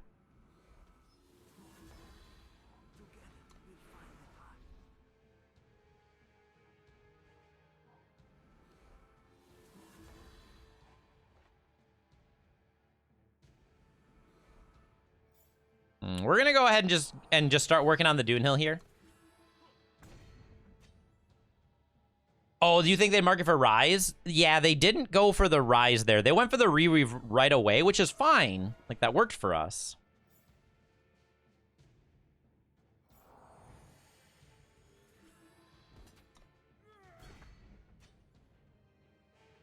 I'm just gonna go ahead and get power. I think we can get there with Insect Swarm at this point.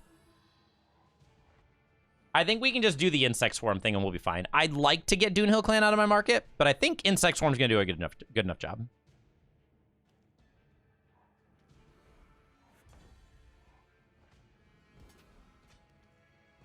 I don't know if I want to do anything else yet. I think we're just gonna ambush the Swarm at the end of the turn. I'm hoping they like play power and like harsh rule me here.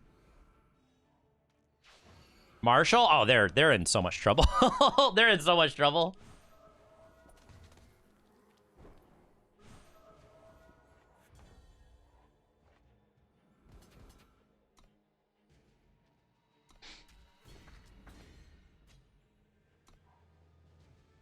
I mean, that's a delayed harsh rule, but we're about to hit them really, really hard. I can play 2 more Insect Swarms here, even if they were to deal with this. That's kind of cool. I don't know if I care enough, right?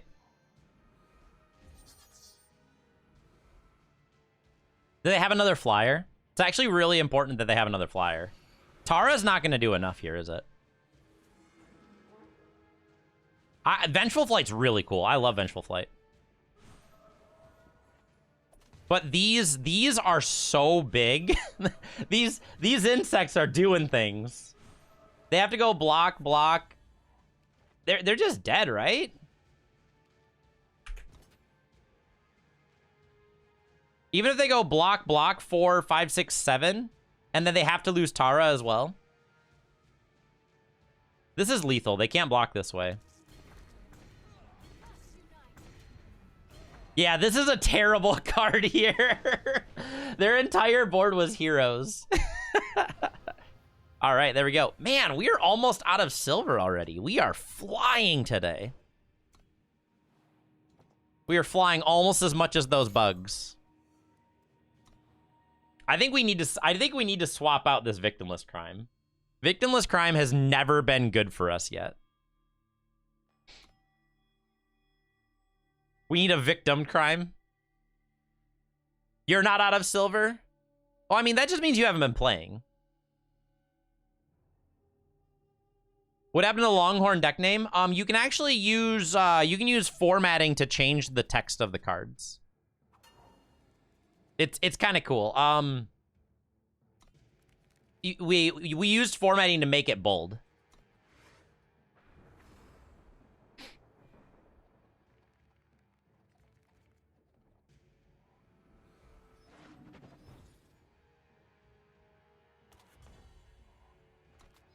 I'm so happy we have good luck, have fun now. That was a good use of my streamer points. Exploit. My hand's pretty redundant. Exploit's not very good against me.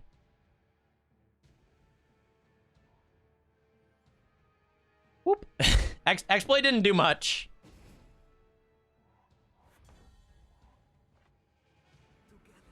It does make me use it through the unknown, but it didn't actually cost me time, which is good. This deck's pretty resilient against hand disruption. It's fairly resilient.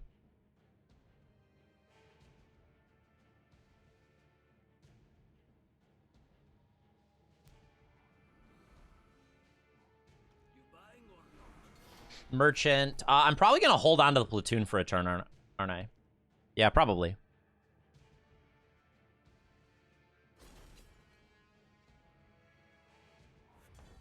Ooh, we have Dark Return, though. Dark Return means I probably want to just play the platoon now, right?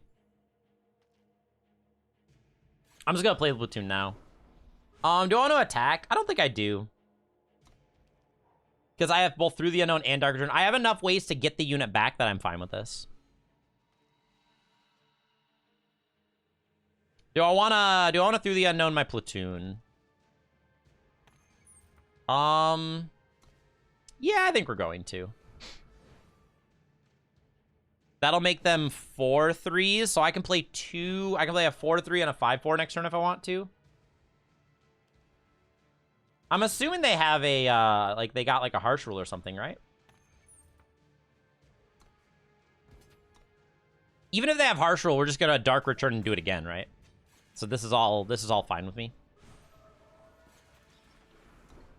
Platoons doing platoon things. So, yeah, even if they were to, like, even, like, any amount of thing they do here is fine. Know the enemy? You got it. We can just go ahead and Dark Return and then do more.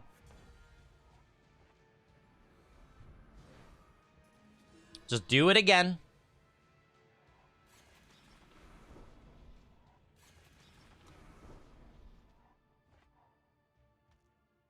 So now we have... These Grumbos get big. They get real big. We are running a little low on steam. We have etchings to get Excavate to get another Grumbo back. So it's not bad. But we do need to I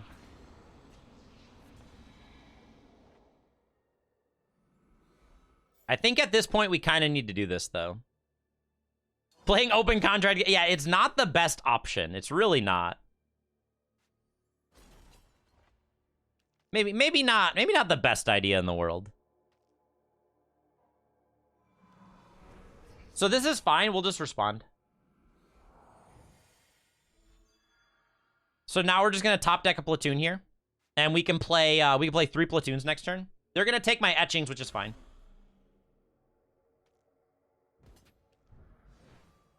The problem here is I actually can't... I guess I could attack, but it's not going to do much.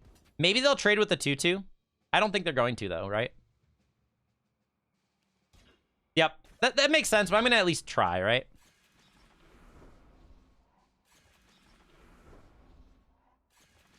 All right. We have a very large amount of damage in play.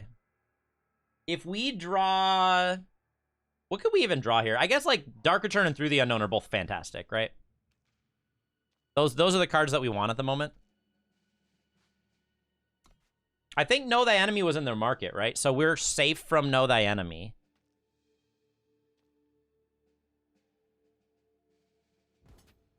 Yes, it is Singularity. This deck costs about 7,000 Shiftstone to make, and it's quite good. It's pretty good.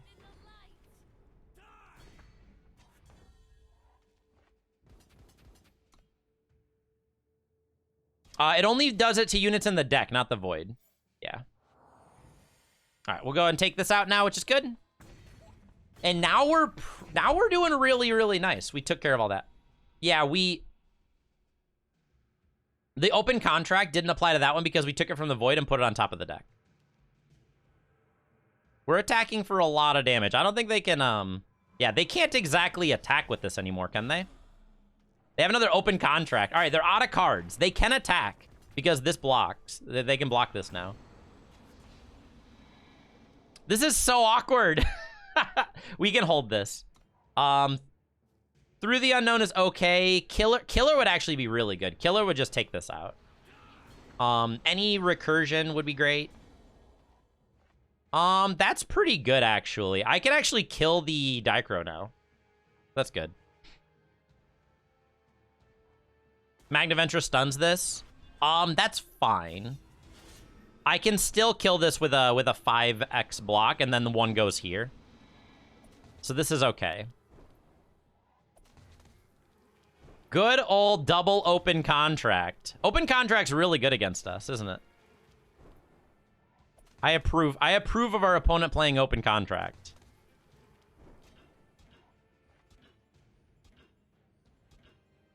Whoop. There we go. Look at that. They're just gonna assign their damage.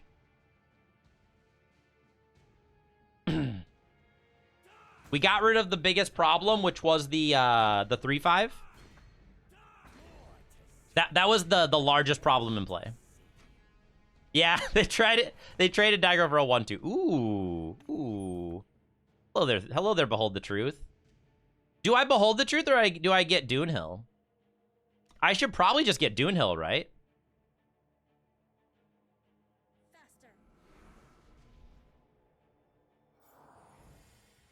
Because I can double Doonhill them next turn.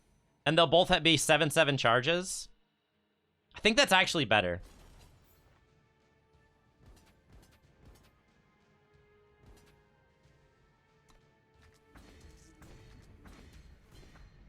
Keep a couple units back in case they attack in.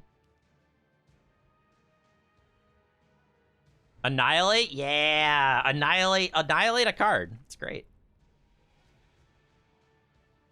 Multi-faction? Yeah, I don't got multi-faction. All right, so. Doesn't this just kill them? I just go like this. I take 4, 7. They block 1. Well, they're going to block both, aren't they? So they're not dead. But I'm only going to block the 1, 7. I'm not going to... I'll take 7. Maybe it's a little risky taking 7. Maybe I should block 1 more. Oh, this doesn't have endurance anymore, does it? Oh, never mind. They're like super dead, aren't they? No, they're gonna go to 2. Oh, it's so close. Right? Yeah, we made this charge. We made it charge. But we have 2 endurance units left. Even if they kill one of these, we can still block. Yeah, they're dead.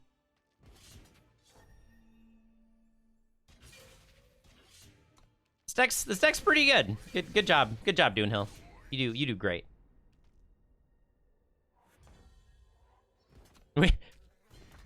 We also could have done more Doonhill things. All right, there we go. We're almost out of silver. We're almost out of silver with a deck that we made so quick. Oh, you're absolutely right, Gravekeeper. I actually should have left back a single 1/2, shouldn't I? You're good call on that. If they drew an Annihilate, I was actually dead, wasn't I? That was a mistake. It was actually a huge mistake. Potential game ending.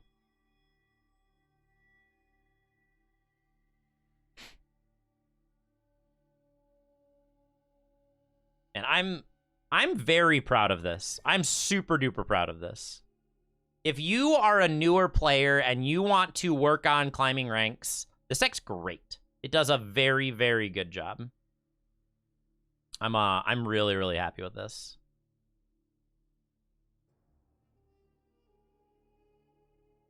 I think the Excavate was a good addition too. Excavate's been great. Yeah, math is not only for blockers. We don't need to math that kind of stuff. I think Insect Swarm is every time I consider it not the best card, it comes around. It's like I'm gonna teach you wrong, Cass. I'm gonna show you why this is in the deck. But Journey Guide is just an absolute monster. This card is so good. All right, let's play like maybe 1 or 2 more for the day.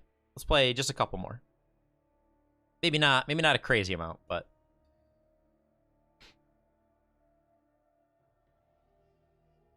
it's been definitely been a good morning.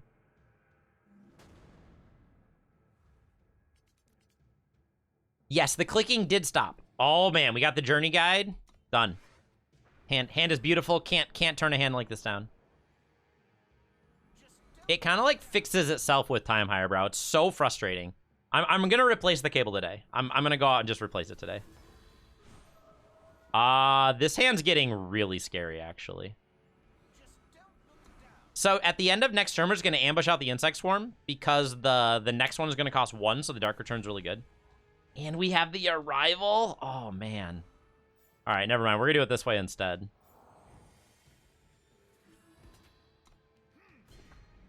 So now we have the if we can find market access, we're gonna kind of do stuff. If we draw any market access, we're gonna go crazy. We're gonna ambush out 3 Insect Swarms at the end of the turn. Okay, so are they playing a combo deck, or are they just playing, like, a pledge deck? I don't know if it's combo or not. I think we're gonna apply enough damage to where they need to go pretty fast. We're gonna go very, very quick here.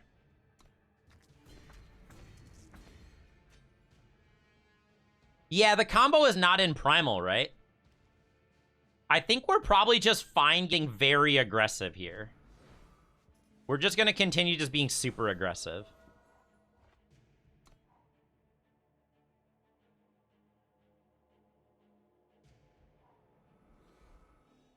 What do they have this turn that impacts us? Even if they have a harsh rule, we're still gonna play, you know, 9 damage in the air with, like, pseudo charge.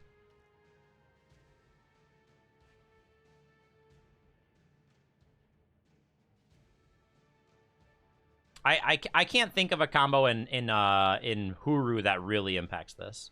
Like, they could go and grab a unit. Like, that's very good. Concoction, they're not going to draw any cards, but they are going to get a 5-drop, which is really good, actually. But we can just use one of the Insect Swarms to block this. So this is fine. They're not going to draw any cards. The question I have is, do we kill this or not? I could kill it, right? At the cost of one of my 3s, I might as well kill it, right? Yeah, we should kill it. They're just done. They're like, all right, forget this.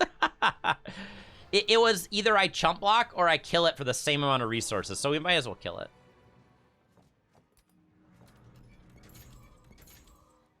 Oh, man. Yeah, Bug continues to tell... They're like... Bug, every time I consider cutting Bug from the deck, they're like, no. We know what we're doing. We're very, very good. That's the first time you've seen the card do something fair? Yeah, you can blame random for that.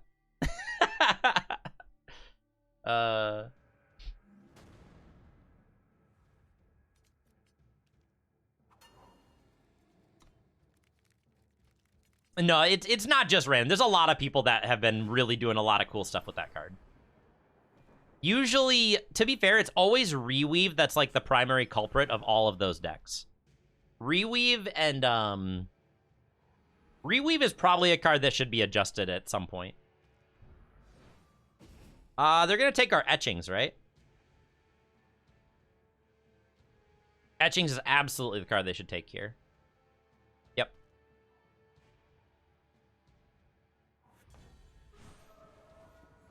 Do we just play this out now? I don't really want to, right? If I draw another power, I can play an extra one. There we go. Now we'll play 2 of them, because now if we find like a way to get these back, we can give the one we can give either one of them killer, use the killer effect, bring it back, and start playing a bunch of killer Grumbos. Oh, we drew that guy a little too late.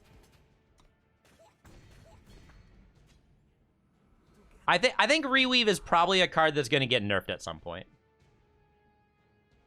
Hey, Chocobo. Hope you're having a good morning. Happy Saturday. I guess we're just gonna get aggressive because they're kind of struggling on power, so we're just gonna try and push as much damage as possible here while they're struggling. They're also playing a one of the 150 special here. Oh yeah, the Nakus Amplify combo deck should not exist. It's a little too good at what it does. Has Tactics Ogre happened? I want to play it so bad, Chocobo. I'm very excited. I'm still debating on if it's going to get streamed or not. I want to stream it.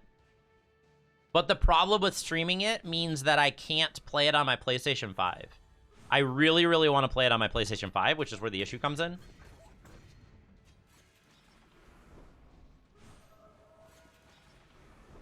So I'm kind of like torn if I want to do that or not. And the reason being is just because it's very difficult to stream on my PlayStation 5.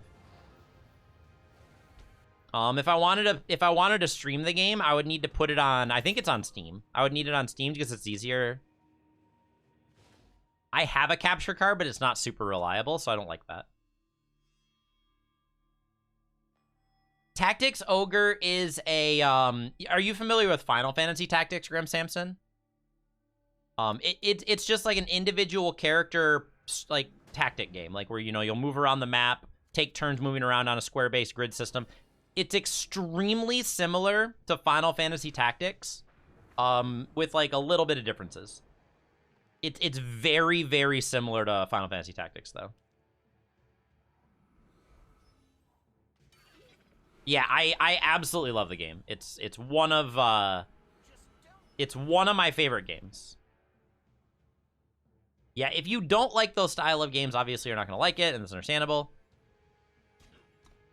If they have a torch, they have a torch. I'll let it die. The thing about it is this already dies to torch, so like if they kill it, they kill it.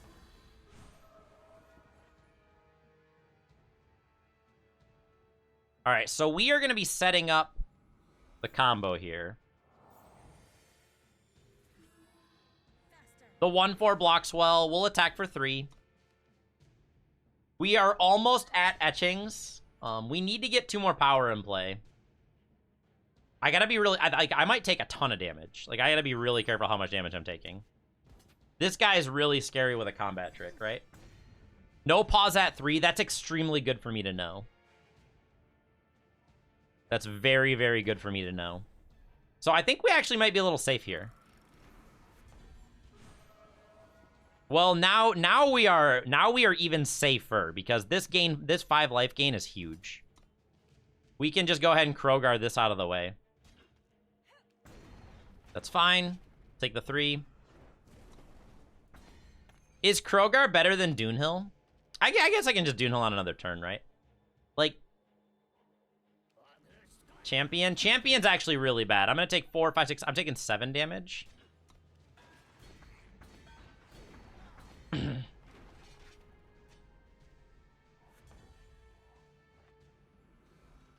I can't kill them, so I'm gonna Krogar the flyer away because it also removes a lot of damage from their board. And then we go to 15. Next turn, I can go to 5 and play 2. I can play 2 Doonhills next turn without really costing much. So I'm good with this.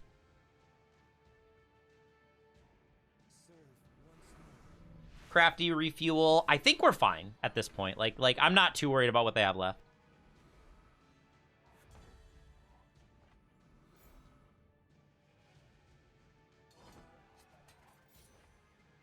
I'm not too worried anymore. Oh, I messed that up, didn't I? I like super messed that up. Actually, I don't need them to charge this turn. I think we're okay. I think we're okay.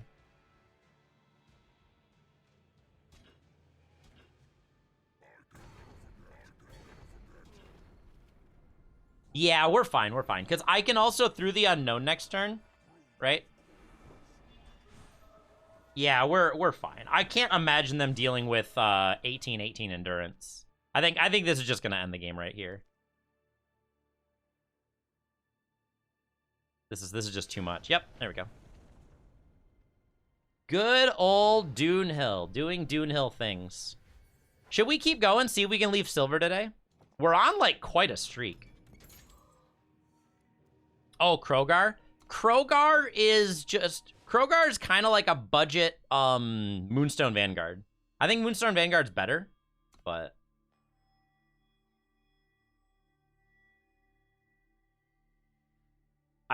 not better. I think they're good in their own rights. The fact that you gain 5 life immediately is a huge deal. Moonstone Vanguard requires you to block, right? So they could kill it.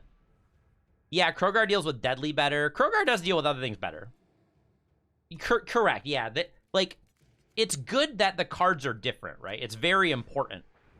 Because you don't want cards to be strictly better than other cards. And I think Direwolf usually does a very good job of that. Krogar can stabilize better, whereas Moonstone Vanguard can, the endurance, not the endurance, but the card draw is very relevant, right? So they're actually, okay, they're playing something kind of slow. Correct. I don't know if the Overwhelm is super relevant, but it can be relevant, right? Do we just get going? Like, just get the Doonhill out and just get ready? I think we do.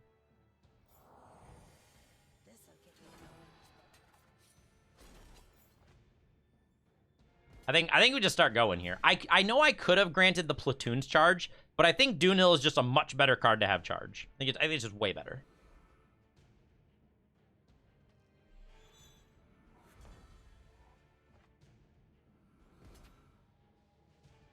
Let's just start going. We're gonna play another Doonhill next turn by Dark Return plus play again. This is how we want to do this. We want to win the game as quickly as possible. Like, even if they play, like, a relevant dragon here, we're just gonna play... I think this just kills them, right? They're dead?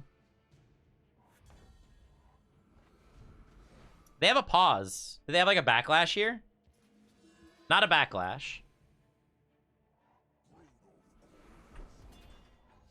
There we go. Look at that.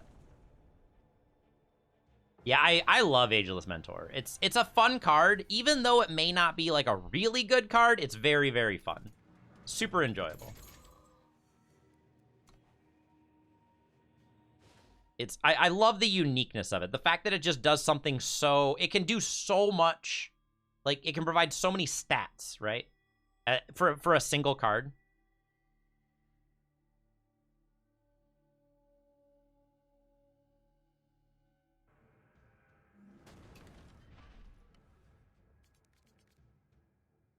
Ooh, we have almost everything. If we find market access, the hand's even better, but it's unnecessary. We don't need market access for this hand to be good.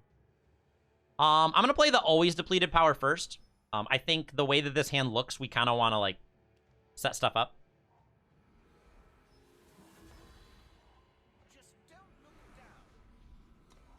So I guess next turn I play 2 platoons. I would love to find a recursion card, right? As long as they don't kill me the 0-3 this turn, we're good.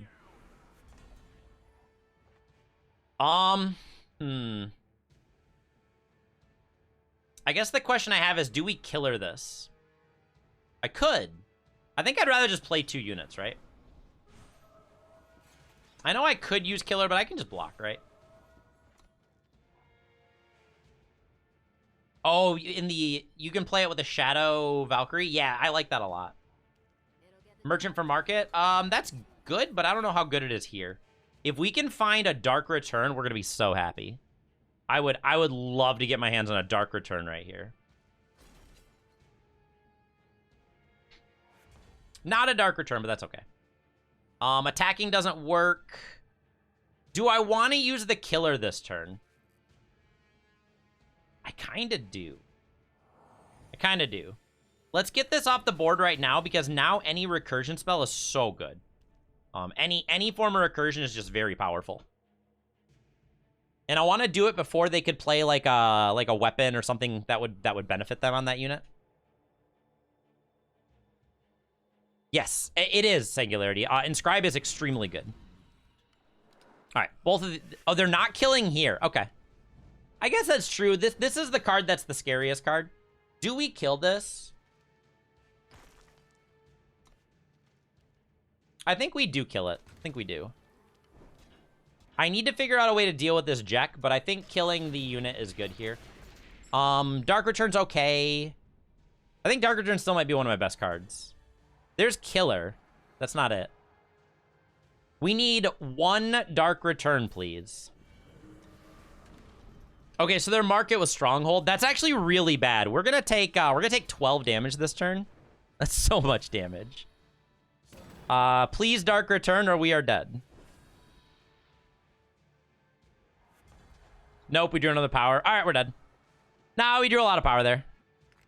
Oh, well, they got us. That's fair. We've been doing very, very well. It's about time we lost a game. It's about time we lost a game. All right, let's do one more game. We'll do one more game for the day, and then we'll get ready for tomorrow. I need to go and get my new cable because it's driving me absolutely insane. We've made good progress though. We were at silver 3 at the start of the stream, and now we're almost in gold. So we're climbing very, very quickly. You're right, Bone Breezer. I did make a mistake there. It didn't end up mattering, but yes, I did make that mistake. You are absolutely correct. Yep. No, I made a mistake on how I use the killer. It's a small thing, but it is very important, right?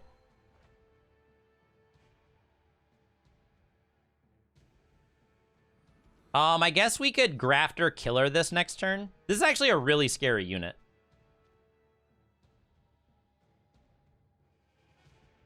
It's pretty good. Oh no, they have more than one. We have the ability to get them back, but... I guess we can kind of deal with this.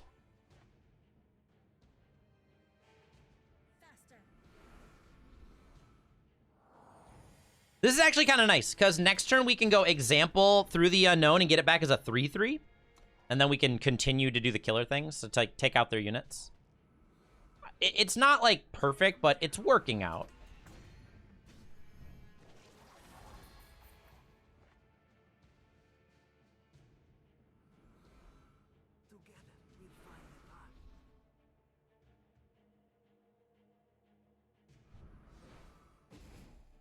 Well, we can get back the 3/3 charge killer. If they deal with this, I'd like to have the Grafter available first. I'm going to take 5.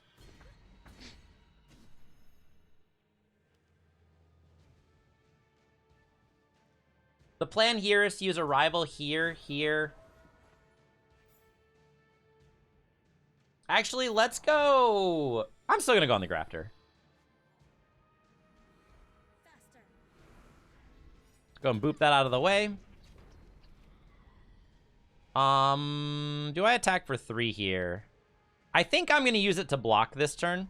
I think as long as the game goes on a little bit of time, we're going to be okay. Like, we have all of our stuff set up to where I'm pretty okay with this trade. We're also going to gain 5 life on the next thing they play.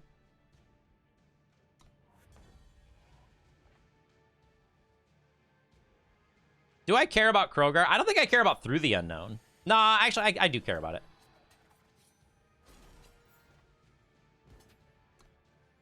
I just want to play this out with charge next turn. If we draw a power, it's ideal. Because then we can play 2, and then we can Through the Unknown and play more. Journey Guide does it too. That's better than power, actually. That's actually better than power. It makes our Through the Unknown extremely good. Because now these are going to cost 1.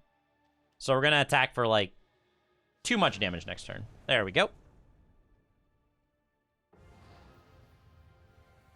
Play 100 soldiers. I actually have an important question to ask. What cards are soldiers in this deck? I actually don't know what cards are soldiers. I'm hoping it's the 0-1. That means we've played that card 100 times. No, it's not a soldier. Oh, Speed Grafter. We've played Speed Grafter 100 times now. Speed Grafter is the soldier. That's the only soldier in this deck. We've played 100 Speed Grafters. That's pretty good. All right. All right, taking a look at this. We are making very good progress. We started this morning at the beginning of silver. We were silver 3, and now we are just shy of gold. So we'll continue this tomorrow. Like I said, I think, if anything, this has given me a lot of a very positive outlook on how the start of Eternal is, like, as a new player. Maybe I don't even know if my experience was that, like, swayed. Next episode, gold. That's the plan, right? How's it in the market? I haven't needed it yet, Chocobo. I don't know yet. I feel like it's probably fine. It's just a better forestall for us, to be honest, but I don't exactly know. I haven't needed it. So far, I've been really happy. It's been really doing really well. I think it might help us against aggro decks, but that also means we just need to have market access too. Vara's Choice. I think Vara's Choice is going to be one of the best things we can do because it can answer a lot of cards. I've definitely thought about it random. Anyways, that is going to wrap it up for me today. Let's go. What do you guys say we go raid Jelly today? I haven't raided Jelly in a little while. Jelly is probably doing some draft. But thank you so much, guys. I really appreciate you guys hanging out this morning. I had an amazing morning. I will be back tomorrow with hopefully a fixed microphone. No more clicking. Yeah, it's also... I'll agree with that, Rumbler. Yeah, also, Chocobo, if you miss any of them, I do have all of my VODs going to YouTube now as well. So if you ever want to catch up on anything you missed out, you can always check that out too. But anyways, go raid Jelly, and I will see you guys later. Take care, everyone.